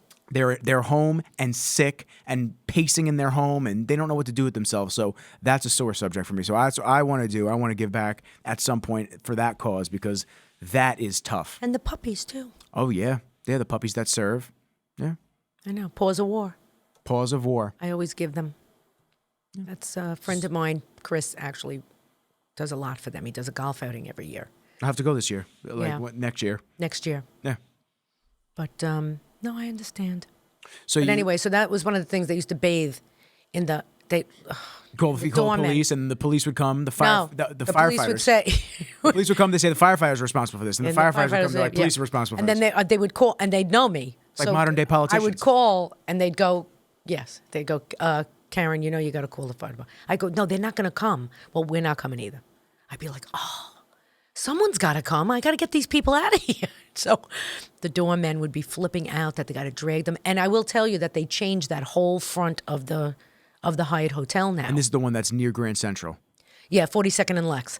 So that one, actually, they changed that whole front thing now, so you can't fit a person in the. It was a big fountain. Yeah. It was huge. It was a big waterfall, is what it was, and it was like a tub. It was big. Now it's like a little strip with like drips. They learned their lesson. I know, they had to redo that whole thing. We had They people in said it all the time. They said only the Slender Man's getting in this, this fountain. I don't think even the Slender Man would fit. It's so tiny. Happy Halloween, by the way, everybody. Happy Happy Halloween. Halloween. Happy Halloween. Happy Halloween, witches. I didn't dress up because I'm a grown ass man. I was going to bring my witch hat, but I wasn't sure when you were going to post this, so I figured I'm probably gonna post this tomorrow. Okay. I'm quick with it. Okay. So those are the jobs. So after the after Hyatt. the Hyatt, what did you decide to jump into? And actually, I want to get into this. At what point, with all these conglomerate jobs, I know. at what point did you buy your first house at 21? Which is a pretty crazy feat. That was New York life. Even though back then houses cost $40. No, it really wasn't. It was $165,000. What? I love that house. Yeah, it was a dope house. I wish I would have kept that house. Yeah. What's it worth now? I'm very curious. Probably about 500. Yeah, it's crazy. Yeah. Yeah. I love that house. But I did a lot there. So would you recommend that young kids buy a house straight out like that? Quick, right? First house, young 20s? It depends situationally, I get that, but in general, was it worth... Right now? In general, we're talking now, because now is the young kids who are buying. So take, you're a mortgage broker, take rates out, take all that bullshit out. If they can afford it, do you recommend they get it? Yeah. Or is it worth more of a headache? Is it more of a headache than it's worth? Is what Depends on the lifestyle you want. I will tell you, once I bought the house, I was exceptionally lonely. My friends were all going away, spring break and going to the Bahamas, going to Aruba, going to Florida, and I was stuck like mowing the lawn. So it wasn't, and I bought a house that had an apartment in it. Yourself. Yeah, no, that's when I was drinking, so I was definitely was having a spiked sweet tea. Yeah, I was definitely doing something. Wasn't drugs, but it was something. And, I mean, I'd have my friends over and stuff, and which was nice, I'm sure. family, everybody came over. When I bought the house, I had a little party, so it was very nice. But again, Once they leave after the party's over, it's just you. just you. And it had needed a lot of work. It was an old guy's house, and I didn't argue with him. He wanted what he got, and I didn't even go in the house. I bought the house. Wow. It was like when you got the car. You didn't even know how to drive. I didn't know how to drive the S5, but I was sitting in it for days. I was like, I was fantasizing. I love the house. I still go by there. I'm just sorry that they made a shithole out of it. Be like that sometimes. When the sentimental value isn't there for them. Yeah. They don't care. You want to know something? A lot went on that block. My best friend Donna, Yep. Joanne died. Yep. She was raising the puppies. You had a good time with all the Shih Tzus. They were so cute. Boo Boo. He had a little ear. Little fucked up ear. Yeah. That was your first little pet. So you don't recommend it in a lot of aspects because a lot of people become house poor. Yes, and right now, like I'm saying, that's why I asked you right now, because right now, I think if somebody's going to get into real estate right now in your age group, I would, and not married, single people, I would probably tell them, if you're going to do it, buy an investment property and don't live there. And rent an apartment. Either rent an apartment or stay home and save you money. There's plenty of people that, have houses big enough where they can still stay with their parents if they kick in a little. There's no reason to live home if you're not going to kick in a little after 25 years old. I mean, come on. Or even 30, but when it comes down to it, it's a big responsibility. And I wasn't able to enjoy my 20s where other people did. Like they went out and did a lot. I mean, I did a lot, but, what was I doing? I was going to nightclubs. And you were working. Well, I was working, but... And why were you working so much? Was it to... afford everything. Was it eventually to buy the house? Because you were working hard like that prior to the house anyway. I had to pay for college. Okay. My parents were very generous. They did what they could do. They did for Angela a certain amount. They did a certain amount for me. My father did not really believe that girls should go to college. He was old-fashioned and did not believe. My mother actually had a fight with him, and that was like one of the only fights I ever thought they had. That was like my Big Fat Greek Wedding. He didn't want her to but go my to dad college. actually did jewelry for one of the schools. Well, I got to realize, I graduated a year early, and my senior year of high school was my first year of college. Mm-hmm. I really wanted to go to college, but I wanted to go to college the way I wanted to go to college. But instead, my father was the jeweler for the chairman of a school, which I'm not going to say. Yeah. And he came home and gave me, here's your schedule. You start September. And I went, what do you mean? Awesome. So I'm looking at it. I'm going, I have to take these classes? And my mother goes like this. Just shut up. You can change Shut it up and go. So I was in an all-boys school. Oh. It was like, I think there were 5 women in the entire school, 5 girls going to college. It was an architectural blah, blah, blah school. And I'm like, wait a second. This is not what I wanted to do. And, my mother just talked me into the fact that business is what I should go for. I'm very good at it, blah, blah, blah. And I've never really done what I wanted to do. And what did you want to do? I didn't want to do that. Okay. But I did it, and it was fine. And I was thankful. My parents were gracious. And listen, my father helped me with my first car. My mother paid for so much stuff. I was a single mom. If it wasn't for my parents, they kicked in and helped me a lot with you, a lot. But again, I did have to pay for a lot of babysitters and stuff because while they were helping me, they were helping my sister with her 2 children. So it was a lot of, there's a lot. My parents really did a lot for us. Yep. They did a lot for themselves, though, too. They went traveling a lot. And they did, listen, I was blessed. I had great parents. I really did. I can't say anything bad about them. My father was funny and didn't even know it. My mother was the strict one, but she was strict in the right way. They were hard workers. They were good people. My mom's still alive. I don't think anybody knows, but my father died 2019, right before COVID. And losing him really put a hole in the family because we're very small. We're a very small family. Yep. Losing him was a lot. Well, I've said it a lot of times. Grandpa is more of a father to me than my dad is. So, yeah. And that was a strange situation for me. I never thought I'd be divorced. Never. yeah. I always wanted to be married like my parents, for years and years and celebrate anniversaries and da-da-da. But again, after divorcing, well, it took a long time to get divorced for no reason. But anyway, when I finally did finalize, I really wanted to concentrate on being a mom. And unfortunately, I always had to work. So you grew up in my office building. And actually, one of the girls on my Facebook page, did you see that, Carol? No. Carol used to be the manager in the building in Uniondale that I went to when I first opened up my own shop. And she was the manager there. It was like a Regis Center. It was an executive center. But a guy by the name of Arnie actually, he's the one brilliant guy, seriously, when you look back. He was the first one to put together that kind of a building. He rented an entire floor in an office building and separated it all, and we all had our own little room, and we all paid rent. And then he had the girls. That was part of our rent. The girls managed the floor, and they would take our mail, and they would answer the phones, and they would do all of that. I've been there. Arnie sold to HQ. HQ sold to Regis. I have been renting from them for 35 years. It's crazy. Yeah. I could have bought a building. But it was great. And they really helped me. So she actually looked at your picture when I put that thing on Facebook about having a son and sundae. And she wrote down, she goes, "Is that little blonde boy with the blue eyes?" Blonde. That's right. Used to have blonde hair. Platinum really blonde. Me too. Really blonde. Blue eyes. Big blue eyes. She says, "Oh my God, he's so, And I said, "Yeah." I said, "But he had good moms." I said that on the Facebook page. I said, "You helped me raise him." She did. The girls were great. If it wasn't for them, I couldn't have seen clients. And then Arthur, do you remember that down the hall? No. You were little. Used to run around. Used to take the candy off my desk, and I'd go ahead, go bring it to everybody. And you thought I was in charge of everybody on the floor. Oh yeah, I thought you were the boss. Yeah.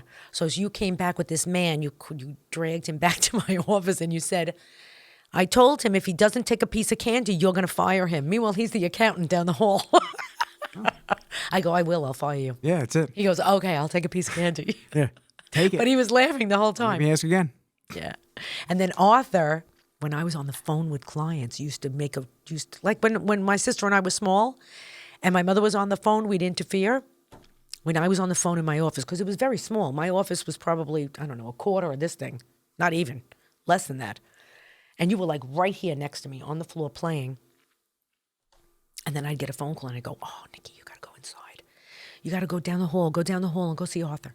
Arthur was two young guys. They were probably, I guess I was about 30 years old at the time, 30, 31. And they were like in their mid-20s, maybe early 20s, mid-20s. They were stockbrokers down the hall. And I'd go down and talk to Arthur. And you'd go, "Okay." So I would hear Arthur go, "Hey, buddy, what's going on?" Was the accountant? No, they were stockbrokers. They had a TV on the ceiling. Oh, okay. Because they used to watch the stocks. So you had a TV on the ceiling, like half in the corner. And he would come in and go, "Is it okay if we feed him?" I'd go, "Yeah, you could feed him." "Okay." Because I go, "Can you hold on a minute?" And I go, "What's the matter? Is everything okay?" Arthur would go, "No, we're just playing. We're playing. Can we feed him?" I'd go, "Yeah, you could. What are you eating?" I'm a fucking puppy. You could feed him. I don't know. They would get pizza. Fire. They would get Fire. Let's go. They were the best babysitters. And so Nick's obesity started. Let's go. No, you were tiny. I know. I was a little skinny kid. Oh my God! And he'd give you, and I'd come down. After a while, they knew that you were coming. Eventually, you'd be hanging out with them again. So he had pillows and a blanket on the floor, and you all three of you, the two stockbrokers and you in the middle, would be watching cartoons, eating pizza and drinking soda. And I'd go, "Wow, there's a party." Yeah. Be like that sometimes. Oh, they were the sometimes best. just need a little pizza party midday. Actually, he was friends with Anthony Cordero. Oh, nice. Yeah, he was good friends with Anthony. They actually they lived together at the time. That was a long time ago. My God, you were so small, Nikki. So I actually wanted to ask you about, you don't have to talk directly about Dad, but having been married, and then 6 months later, he was diagnosed with MS. And then how much longer after that did I join the party? We were married.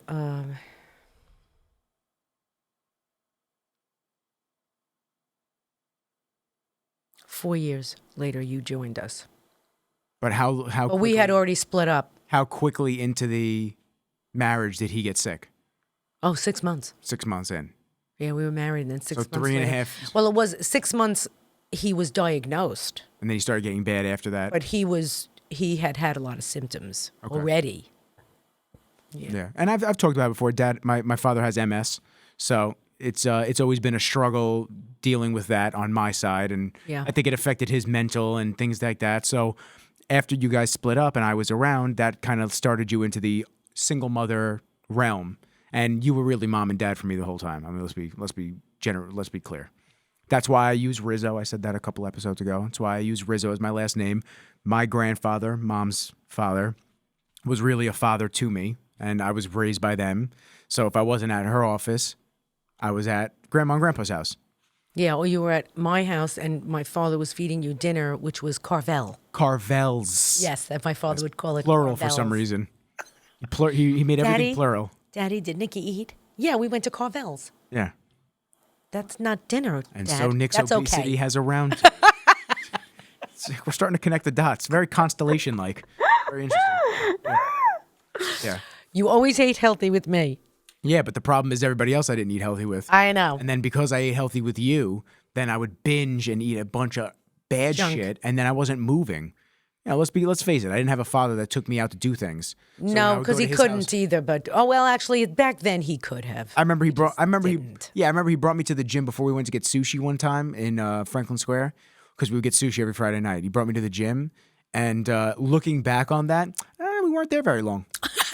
We weren't there very long. I don't remember what he actually trained. I got to tell you, your father was in good shape when I met him. I've seen the pictures. He was in good shape. He was okay. He was okay.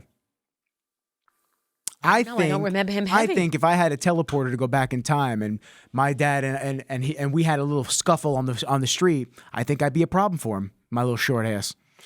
I think I'd be a problem for him. I know you are. He's tall. Yeah.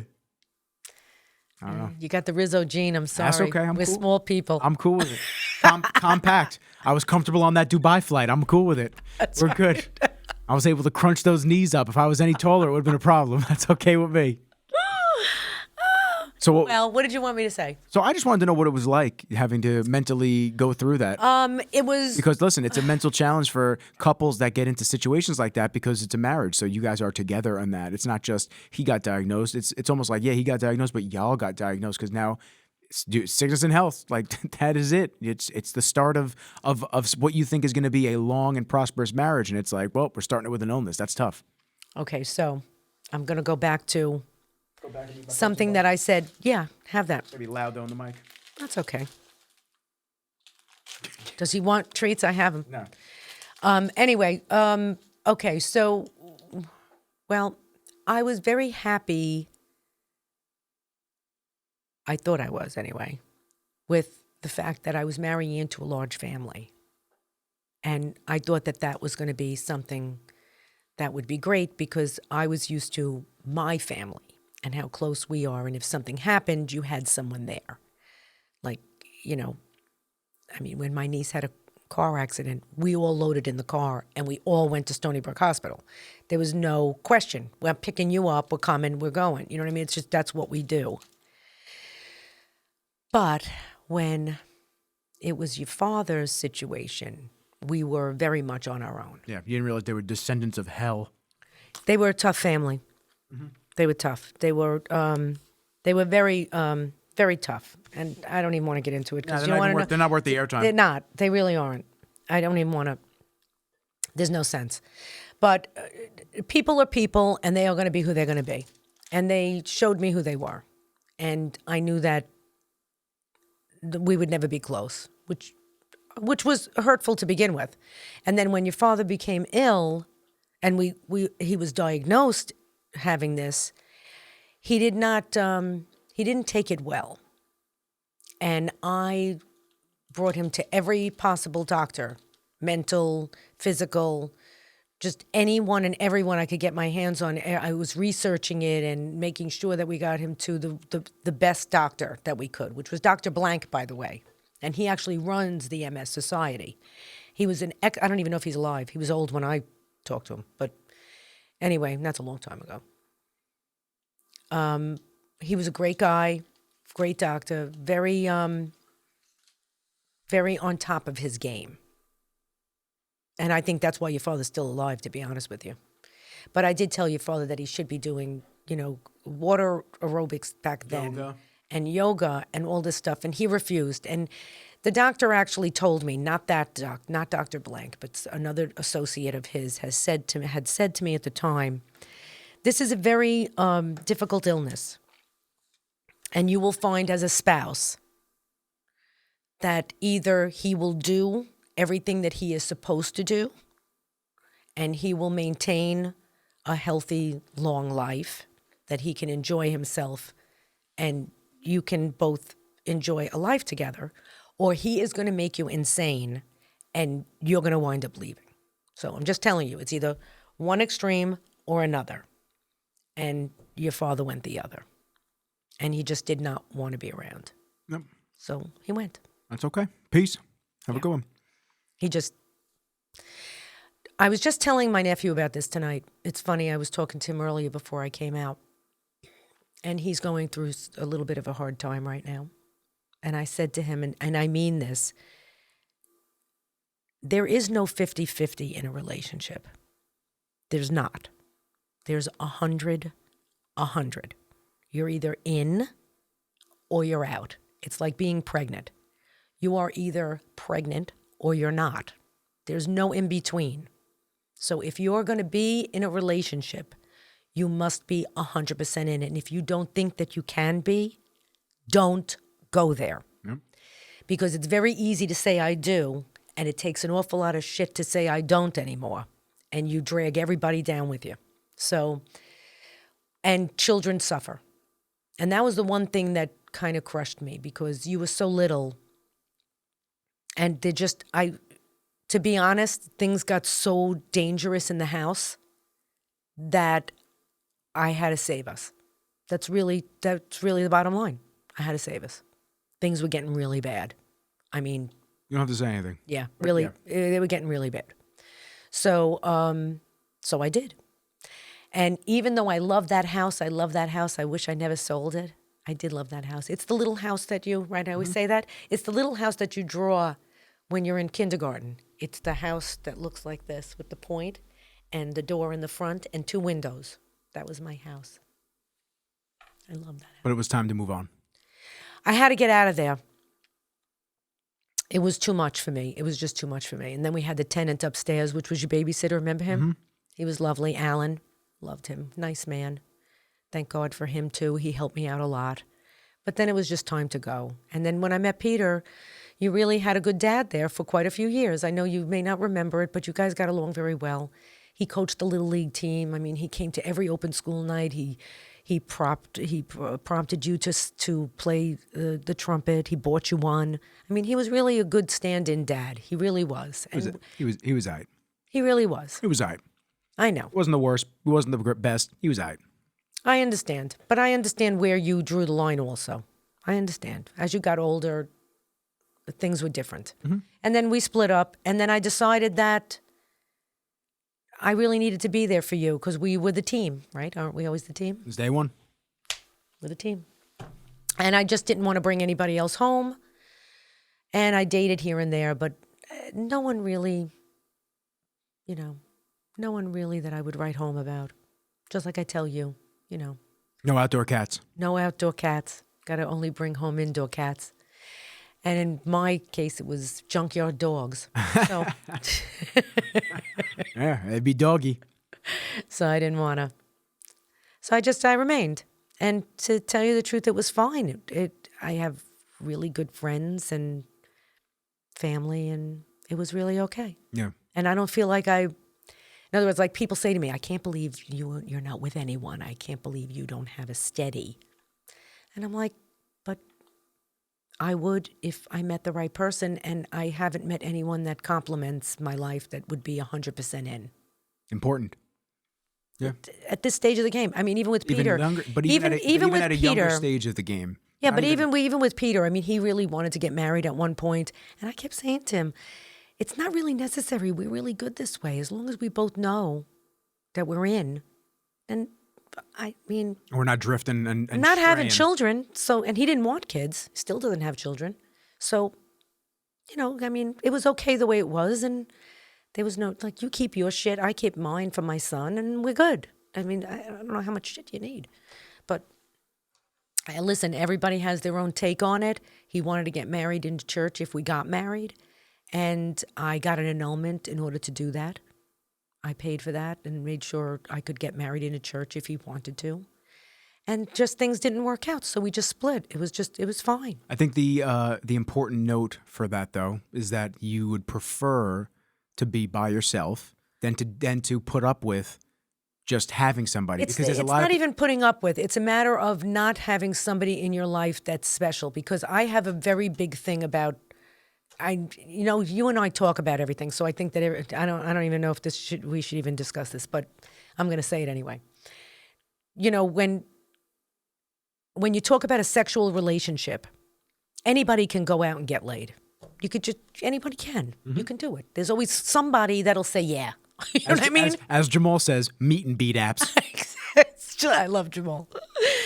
It's just, and to me, at certain stages of my life, I just didn't feel as if that was satisfactory. To me, I really believe that the best sex you can have is with someone that you're totally into.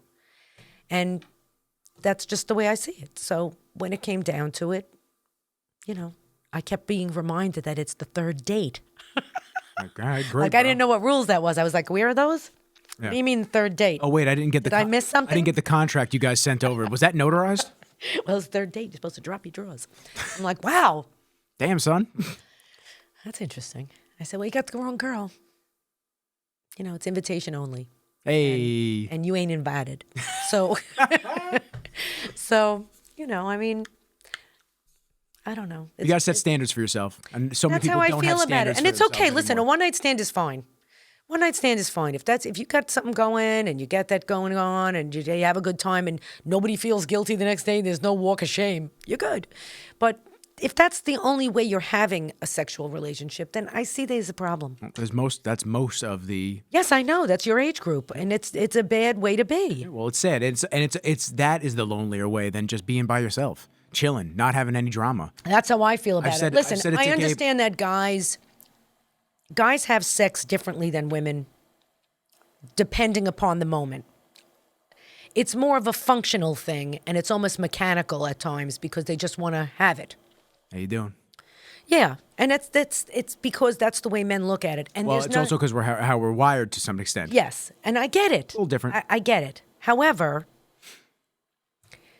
I really do believe that it's both sides of that coin, that a man can have a very deep and meaningful sexual relationship with somebody that they really, really care about. I think that it is possible for someone to be monogamous. There are some men that are not. Well, and going through my dating history, there were plenty of guys that were not going to be, you know, just with me. And I would remind them, it's all good. You do you. You do you. I'm out. Yeah, I'm not one of your tribe. It's cool. Go have a party. Yeah. Go find the others that put the pineapples on the door on the cruise. Exactly. Keep that fruit shit over there. Yeah, keep that shit over there. Yeah. Yeah, I don't want to know. So. But yes, I agree. But what I'm saying is, unfortunately, people aren't holding the standards up for themselves. They're allowing the promiscuity to just float. Because my age group screwed it all up. I know you guys did. Yeah, my age group screwed it all up. So the kids just feel like, what the hell? I'll do this one. I'll do that one. I'll go here. I'll go there. And then that's more. The girls are spoiled. But what I'm trying to say, it's like what I'm trying to say is that's more lonely than if you just spent time alone. Yes. Because you feel like you're just being used left and right. Very true. Men and women. Yes. Because guess what? It impacts the same thing. After a while, hey guys, I don't know if y'all were told this, but the dudes that really keep the number count and y'all really try to hammer that number up and up and up, no one gives a fuck. It actually doesn't matter in the grand scheme of things. It actually is sad.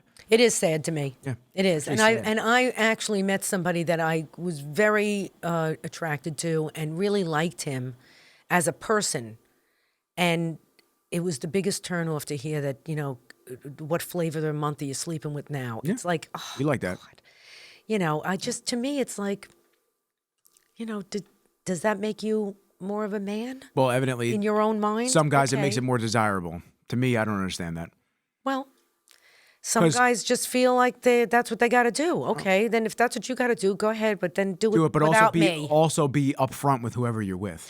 Exactly. Yeah, don't do that. Don't be tiptoeing. Don't be a fucking creep. Yeah, don't breadcrumb everybody because that's bullshit. Yeah. So, yeah, there's been a lot of, ups and downs in the dating pool, and I have met a lot of nice people. Just didn't click. But it's also tough as a single mom. Oh, yeah. Oh, it is. Actually, it's tough as a single mom if, under any circumstances, whether you have 1 or 5, just is. But when you're a dedicated parent, I will say that there's been situations in my past where, not that there was a jealousy situation that I favored you, but there was a question about priorities. There's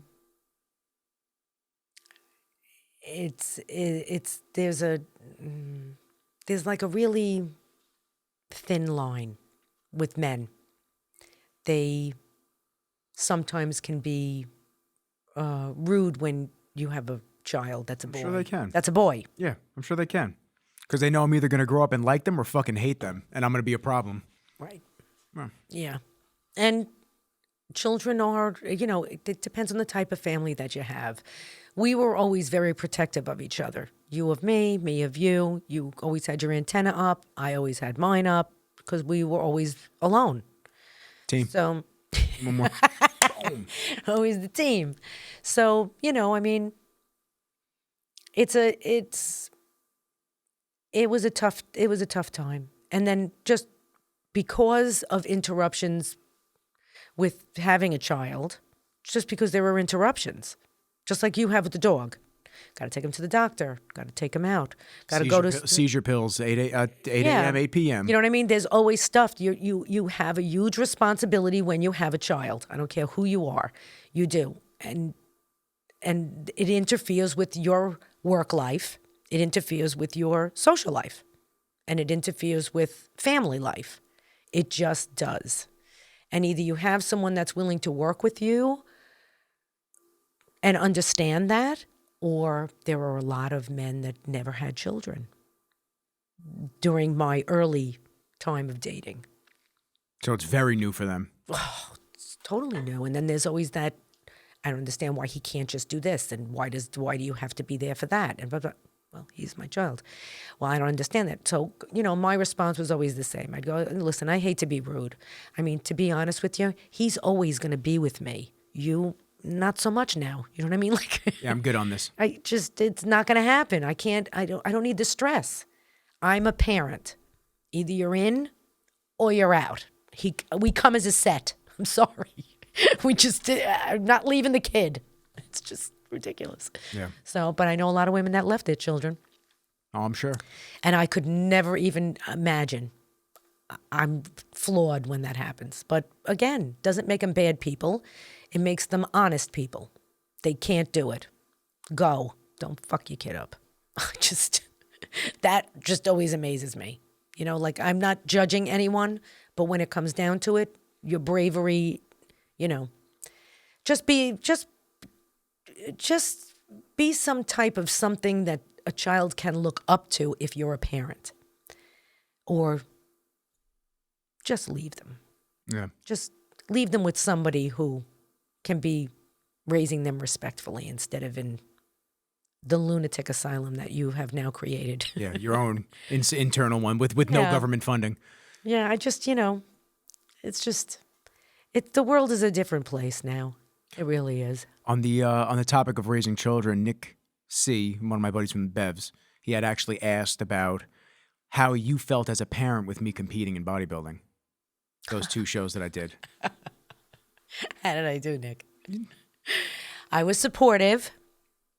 How did you really feel? I didn't like your coach. Yeah, we've never said his name, so don't say his name. Nope, I'm not going to. He's a jerk off, and he doesn't deserve any airtime. Yeah, and when we went to see him together, I made it very clear that there were certain situations that you preferred not to do. Steroids, you can say that. Okay. Didn't want to do steroids. Yes. And I made it very explicitly clear that I personally don't want to do them, and that you don't want them pushed on me. Exactly. And I thought we made it crystal clear. Nah, it didn't penetrate that brain. No. Yeah. And then, of course, he treated you and coached you as if you were on steroids, which really... Fucked me up. Yes. Which really was a problem for me because I was ready to take that ride. Yep, I know. But, sometimes it's easier to be silent and just turn the other way. Well, you live and you learn. And I learned that I never wanted to do that shit ever again. And I was good on it. Yeah. And it was too much, especially going away to college. It was just way too much on my brain. It was too much after that. Yeah. But I was very dedicated. No one could tell me anything differently. I was going to be like, okay, well, I'm going to do this. Yeah. That was hard. I will tell you, though, I was very proud of you. You had been driven. You were totally on your game. You were not being swayed. I really was so proud of you. I mean, right through college. I mean, your friends were falling down and throwing up in the bathroom. How many times did I come up and clean the bathroom? Yeah, that was fucking gross. Oh my God, that bathroom was so gross. I know, I cleaned it. Ugh. Oh, parents' weekend. But yeah, I had different ambitions and I had different routes. They were calling you grandpa. Yeah, but guess what? They knew not to wake grandpa when they came home from the clubs because I'd fucked them up. Right, exactly. I wasn't playing that shit. But again, it's a matter of accountability, and it's a matter of being respectful of people around you. Everybody can do their thing. Just don't push it on someone else, and be respectful of what they are doing. If they don't want to participate, look, I'm telling you, I grew up around pretty drugged up people. I didn't do it. They didn't force it. Mm-hmm. I didn't do it. It was just we were friends, and okay, so give me the keys. Hey, do your thing. Godspeed. And I mean that truthfully. I really do. Enjoy your trip to Pluto. Exactly. Have a good one. See you when you come back, Captain. God. Oh, my God. I'll never forget, we had a party for my boyfriend at the time in high school. He was going away. He was moving away to go to school, college. He was a year older than me. And we had a going away party for him. And there were so many people that were hammered that I had it at a friend of mine and a friend of his home. Sure it wasn't at Quinnipiac? No. This was horrible. I got to be honest with you. This was a horrible situation. Seems oddly familiar. Yeah. It's horrible. And it's amazing what some people will do to get attention. Oh, it seems way even more oddly familiar. Yeah. So we had an incident in the house. And we had to call the police. Meanwhile, I'm trying to have a nice party for my boyfriend to go away. And one of these girls was having a fight with the boyfriend and cut her wrists in the bathroom. Yo, crazy. And knew just how to do it so she didn't die. But wall-to-wall blood. Oh, God. And before the parents got home, I'm telling you, my fingers were bleeding from the bleach. I was scrubbing the floor trying to get the blood up. If I tell you, what a disaster. They were drunk, they were stoned, and they were morons. Doesn't mix well. And this is why I tell you, there's just that line with me. Then I'm done. I'm like, okay, I can't do it. I've just seen too much. Seen too much. But she knew exactly how to do it. And she was fine afterwards. She was. Oh, yeah, back in school. She got sewed up. Yeah. It's amazing if you just do a little pop. Yeah, I'm good on that. Yeah. You don't have to say that. People are crazy. But we would, how old was I? I was 16, 17. Yeah. Must look like a scene at a nom. Oh, you have no idea because I didn't know what was going on. Then I hear all kinds of commotion and I go, what's happening back there? Just, we're in the backyard. I'm like, what's happening? What's going on? I've never dated any girls that, craved attention, so I wouldn't know. Oh, boy. And we're leaving that one there. Okay. I was a prisoner in my own house. Yeah, we're leaving that one In my room. We're leaving that one there. Closing that door. Yeah, it's okay. We're leaving that one there. Mm-hmm. And then I exit the home, and I'm now on my own, and no one comes over. It's me and Kenji. I thought it was gonna be girl paradise. Like I'd be having girls over all the time. It's gonna be fucking crazy. You did tell me that. This and that. Oh yeah, it's gonna be nuts. I can't wait. No, I had like 3 girls over when I got my apartment. I was like, God, it's so fucking annoying. I just want to be on my couch by myself. My favorite was when you said she put her. Yo, that shit was crazy. Okay, let me tell you. Let me tell y'all real quick. Now, I want to tell you something, though. You never did that in my house. No, but I did just buy that from Crate and Barrel, and I spent a pretty penny on that coffee table. And who bought all the stuff in our house? Listen, different. I realize. It's different people. No, because I realized. Yeah, she came over. Oh, she freaked me out. She came over. Don't spit your coffee out. Don't do it. Fucking. Why do you take sips when we're telling funny shit? What is up with you? You've been doing that forever. Yeah, there it is. I was thirsty. I was going to cough. Actually, choke on it because then Element will owe us money. Oh no! What'd your product do to my mom? So, yeah, he's over here. Puppy. Yeah, Kenji. Go ahead. Hi, Butchie. So she came over. It was gonna be a little hookup, whatever. She came over. I got sushi, had some sake and some wine ready, and I was trying to just be. I'm trying to be the pimp, man. I'm just trying to be like, yo, this is the pad. This is gonna be the cool spot. Like we got the flat screen TV, 65-inch. We got the new fresh couch, and the centerpiece. We got the Crate and Barrel coffee table. Coffee table. Yep. Serious. And this girl sat Indian style. And you had these. Can I even say that anymore? I don't fucking care. She sat. And you had these. I did. Had coasters. I had coasters. She sat Indian style. On the floor. No. On my couch. And with her feet. And she was dipping sushi in the soy sauce and then going like this. Look.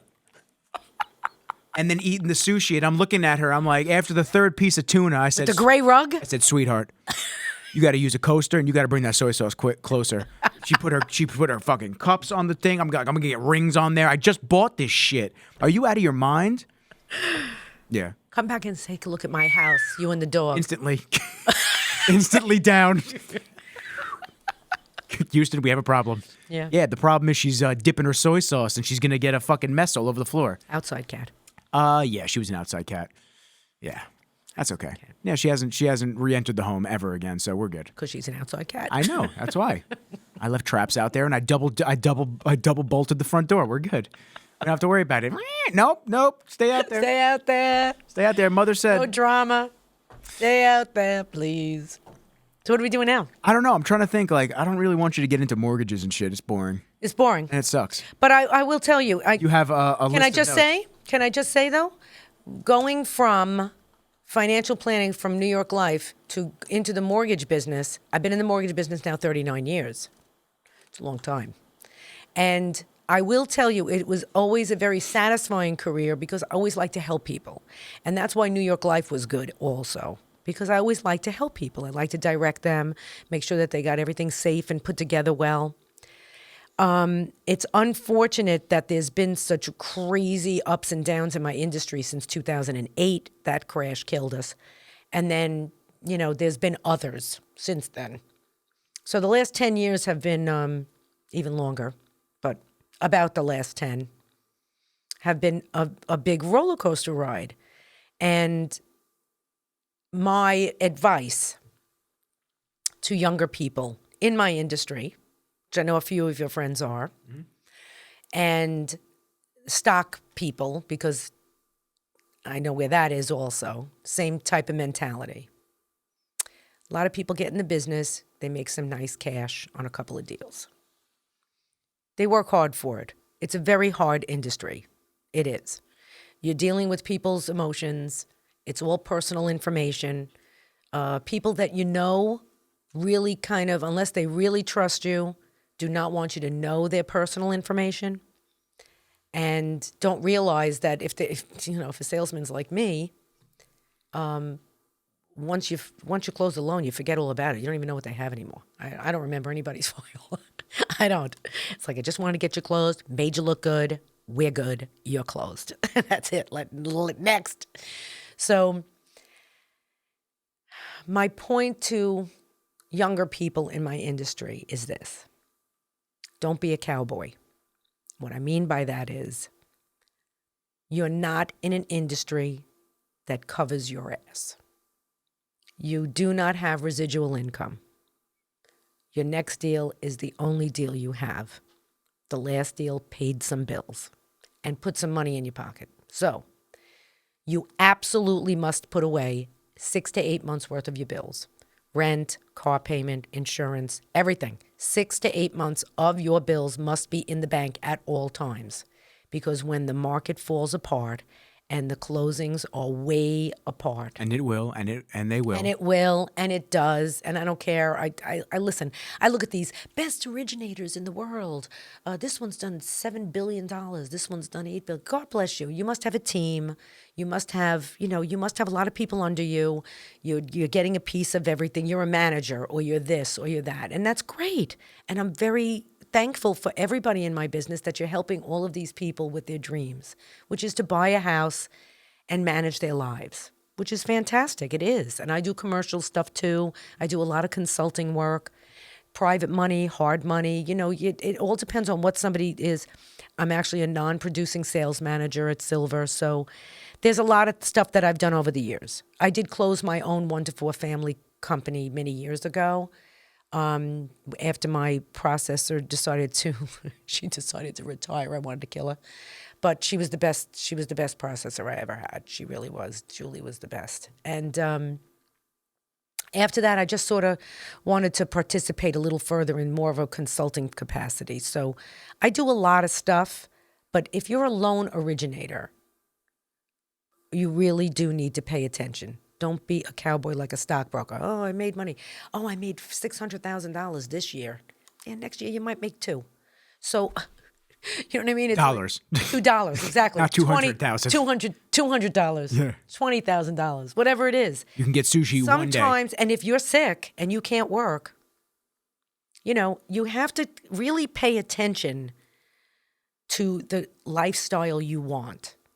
And being a single parent, it was an expense, and not to say anything that I would never do it again. I would do everything exactly over again, exactly how I did it. Listen, Kenji's different than me when I was a baby, but Kenji's expensive. Yes. I say it all the time, too. Kids are expensive, and I did go through a ton of money. If I had support from your father at certain times, it would have been easier. It wasn't possible. So, and he's not well. So you just don't have it. This is what it is. Right. So under the circumstances, that's why my hours were crazy. That's why I always worked till 11, 12, even 1 o'clock in the morning sometimes on clients. I have since not decided to do that anymore. I actually give myself a break. So I'm good at 8, 9 o'clock, but I'm done then. Still late. Yeah. If you don't answer the phone, they're going somewhere else. I get it. It's still too late, though. I know. But again, it's fine. I'm used to it. It's okay. You get used to things. So under the circumstances, that is the only reason why I wanted to bring up the business, is because I would like the younger people to understand that even though you're swinging high right now and you buy your fancy car and you buy your fancy house, and never forget it. I did a mortgage for a kid a long time ago. He was a stockbroker. He suddenly ran into a ton of money. And I said to him, do you really want to do this? He was buying a house in Lloyd Harbor. I think he was 26. I said to him, I bought my first house when I was 21. I said, really think this through. He goes, nah, I'm making tons of money. I'm doing really well. I'm making a lot of money. I'm doing great. I go, oh, okay, well, I just want you to think about it because things can happen. And then it was like my lips to God's ears, and the stock market crashes after the kid closes. And the bank calls me. He was a first pay foreclosure. He never made the first payment on his loan. And of course, I had to give the commission back. So we had to pay the commission back. They had to foreclose on the kid. I actually went to see him and I said, what is going on? He goes, well, it crashed and I lost everything. I lost my accounts. I lost my this. I'm not making anything. I spent all the money on he had no furniture. There was a mattress on the floor. There was no furniture. I said, I told you not to do this. I said, please do me one favor. Please sell the house before they foreclose. Did he listen to you? To be honest with you, I don't even know. Yeah. I was out of it then. Didn't even matter, so fuck it. Didn't matter. I had to write my check back. I was like, Best of luck, bro. Yeah. I felt bad for the kid. I really did. But big eyes. Big eyes. Don't always think that tomorrow is going to be as bright as today, because everybody has good and bad days, and everybody has sudden responsibilities. It happens. People may need you in your family. A father or a mother could get sick. They may not have enough money. You may have to kick in. I mean, thank God my mother always took care of my dad. You know, I mean, it was, my father's bills were huge. Yeah, he never got Medicaid or Medicare, whatever it was. He never got it. We applied for it. That was a $10,000 loss. We hired an attorney trying to get him to get this thing, blah, blah, blah, blah. The veteran stuff didn't come out. He didn't get. Shocker. Yeah, he didn't get anything. You know, even the life insurance situation with the veterans is just a joke. But, you know, shit happens is the point. Yes. So that's all I really want to say about that. As far as the rates, they'll be better again one day. Listen, when I started in the business, the rates were 15.5. And the reason I started in the business is because I bought my house and I got screwed. That was the reason. So you wanted to help other people? Yes, they screwed me at the table. Lend more mortgage. And I'm saying it. They were on 106. Bastards. I sat at the table. My rate was 2% higher than they promised it to be, and they charged me 2% more, 2 points. I didn't have enough money to close, and my father wanted to kill me. And I didn't know. It wasn't your fault. Oh, my attorney was an idiot. He should have been, in other words, they should have told me this before I got there. Yep. So I was using my last dime, and you know what I had to do? I had 3 credit cards. I took cash advances on each one of them to close that loan, or I was going to lose my down payment. And in hindsight, would you have done the same thing? I loved my house. Doesn't matter. But take the emotional attachment out of it. Would you have just waited and gotten? Would the advice to your younger self have been find a different mortgage broker? No, my advice to my younger self would have been, go get an apartment. You're 21 and go have some fun with your friends.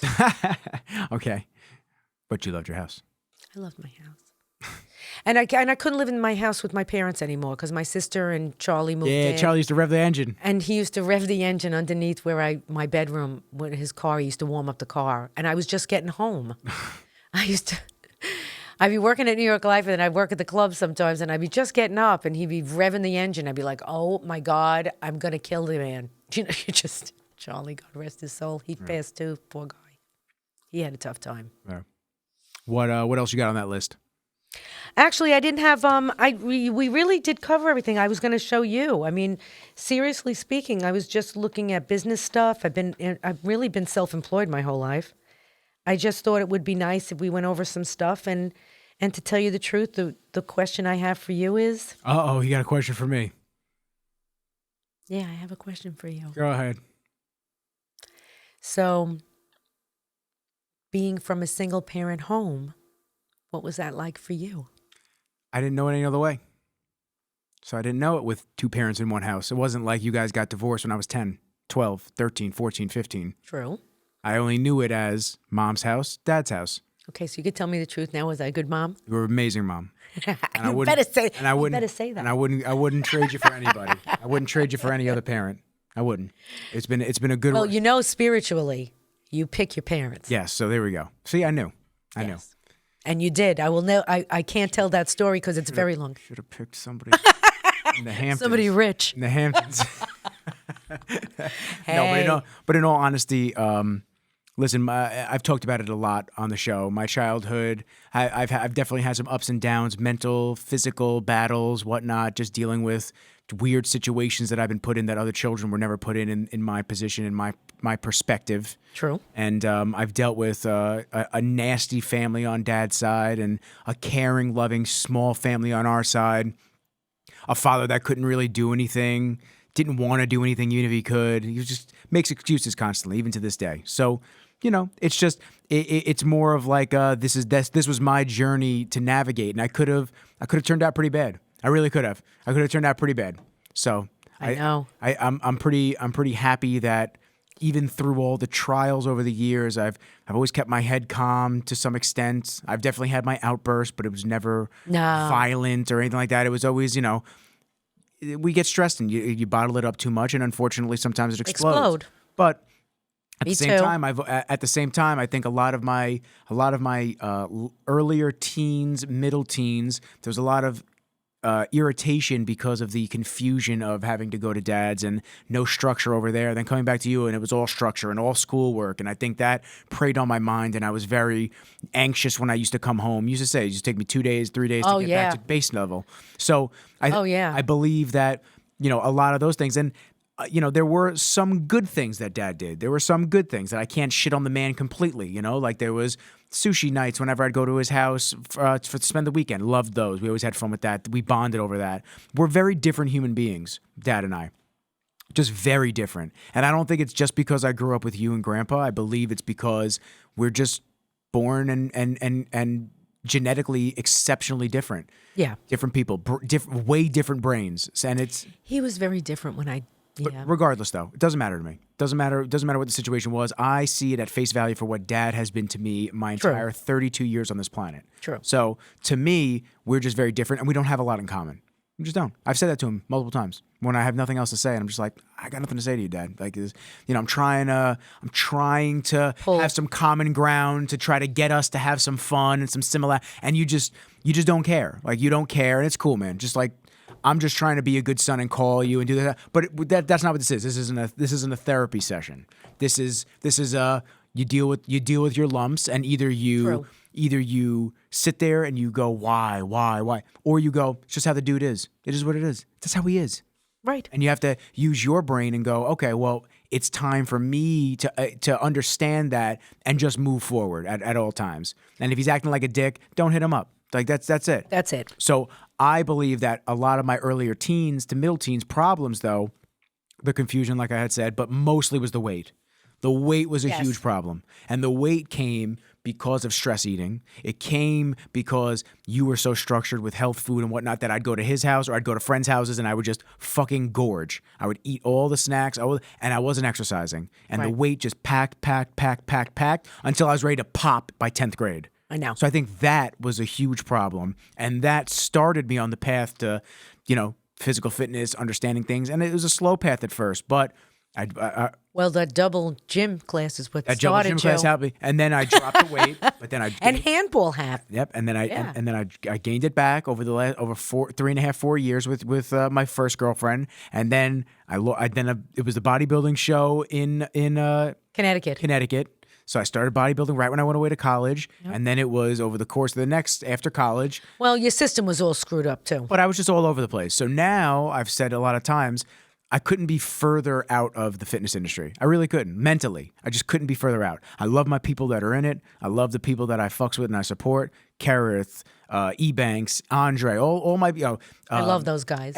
Terrence Ruffin. Like I love all my people. I really do. But I love my people. So sometimes I get asked about other people that I have no idea who they are. So and it's because I'm not following the sport anymore. Right. I'm at a different point in my life now. I started the videos and the podcast and whatnot, and I was deep into the bodybuilding. My brain has pivoted as of the last 2 years, year and a half. Well, who started you? What do you mean? Who started you in the video stuff? What was your first? Right, wasn't it? Dad. What do you mean? Sean. Yeah. Oh, yeah. I thought Dad bought me my first camera. I thought you were saying. No. Yeah. Sean was my first video. Sean Harris, rest in peace. It was just his birthday recently, and then after that, it was just getting new clients and this and that. But I've had epiphanies and eye-opening awakeness now, and it's just a change of journey. That's what I'm saying, and I've had my brain has changed and pivoted to different passions. That's what happens. Yes. Look at all my jobs. Yeah, but this is what I'm saying. I'm saying that this is what is going on, and I'm okay with it. Now I'm in the jiu-jitsu stuff. Now I'm in the fight stuff. I'm going to fights. I'm going to support those guys. I want to be functional. I want to do sandbag training. I want to do kettlebell training. Like, these are things that I know that translate to jiu-jitsu and translate to actual strength versus just sitting in the gym for an hour and a half hitting my arms. I can't do it anymore. You remember going to boxing with me? A very little bit. Very little When bit. we went over by Yeah. Syosset, right? on 110. Well, there was a Syosset one. What's the one on 110? The one on 110 was Powerhouse. Oh, yes, that's right. It was in the back. And all They the meatheads. closed that place. Yeah. But that was the spot. Sean Harris used to train there before he went to Bev's. And that's where we started, you and I, with the boxing. I'm pretty sure it was a steroid den over there, too. Because I was doing the boxing. Yeah, it was. Yeah. I'm pretty sure there was fucking steroid den. That's why they shut him down. But I don't know if it was a Powerhouse. I think it was a different gym. it? It was a different gym. Infinity. Was it Infinity? Yeah. Later on, it was called Infinity, but I forget what it was originally called. Isn't it where Susan goes now? What's it called now? No idea where Susan goes. Which is right by... No, Push. She goes to Push. No, Push is different. Push is a little closer. No, it's right behind Refuge is where that was. Yeah. That's where we used to go. Yep. But that's when I brought you to boxing. Yeah. Because I wanted you to start to get in shape. Yeah. But I did, when you were small, you did all the karate. What was Kung it? Fu. The Kung Fu over in Westbury. Well, don't tell Matt Serra because I used to tell people that I went to his gym after I went there for that one introductory You class. did go once. One class. I know. I think I rolled with his brother. Oh, my I think I God. rolled with his brother. I went one class, and then I know. never went back, but I told people, yeah, I trained jiu-jitsu. All right, bro. Liar. Yeah, liar. Yeah, you're lucky. You're a liar. You're very lucky nobody took you down, bro. You would have been But I was fucked. doing kickboxing in your Kung Fu studio, and we were doing that for years. Yeah. So listen, we've done things. We've pivoted. We've done. Those were my best kickboxing classes, by the way. Sure. They were great. That was Master. gotta get you- we got- what's his name? Sihing, Sifu. Sihing. Yeah. Sihing and Sifu, right. But what was his name? No idea. I was a little ass kid. P. Started with a P. Whoa, Master Pee-Pee. Hopefully he was only giving P. kickboxing His name lessons. started P. His name started with a P. Put that thing away, son. I want to hit the bag, not those balls. I think on that note, we're going to end. But I love you, Mom. I appreciate you. I love you too. This was great. We're going to do another. Thank you. We're going to do another episode. We'll sooner than later. We'll have Just some. remember, your picture parents. I didn't even tell the story about you're not my real mom. I already told it. No, Oh, did you? I told it to Jamal. Yeah, so we're good. So they know about it. So you're not my real Karen. Oh my God. You're not my real mom. But once again, I love you. I am. I remember. Episode 72. And what do they add up to? A 9. Yeah, we have to do a feng shui episode. Oh, I would love to. So let's do that next. Let's do a feng shui episode. Yeah. Your background in that. Graduate. Oh, I forgot. That's right. Chinese. I went for that Asian feng shui classes, and I graduated in 96. That's what I'm saying. Before anybody even knew what feng shui was. Yep. Those were great classes. Pioneer. So let's do that. Let's do a feng shui episode. Give them like maybe it could be a 30-minute episode. It doesn't have to be long. Just be like a top 10. I'll do your cards. Yeah, we could do cards too. I know some of the girls would love that. So I'll do your cards. do the cards on camera for a live podcast. That'd be Yeah. fun. That'd be fun. I'll do them. On that note, Mother, well, I will say it a Thank you, third everybody. time. Thank you, Nicholas Salvatore Anthony. Rizzo. Rizzo. There you go. That's all you gotta say. I know. I'm not adding. No, don't add anything. I'm hungry. Let's go have dinner. Yeah, let's go get pizza or something. Oh, Pizza. Gotta call Arthur. episode 72. I appreciate all you guys. Please keep sharing the episodes. Please make sure that you subscribe, leave comments, show some love for my mom. She came through and she was a stellar guest, as I knew she would be. Thank Great you conversation. for inviting me. Great conversation. Good fun. And on that note, peace.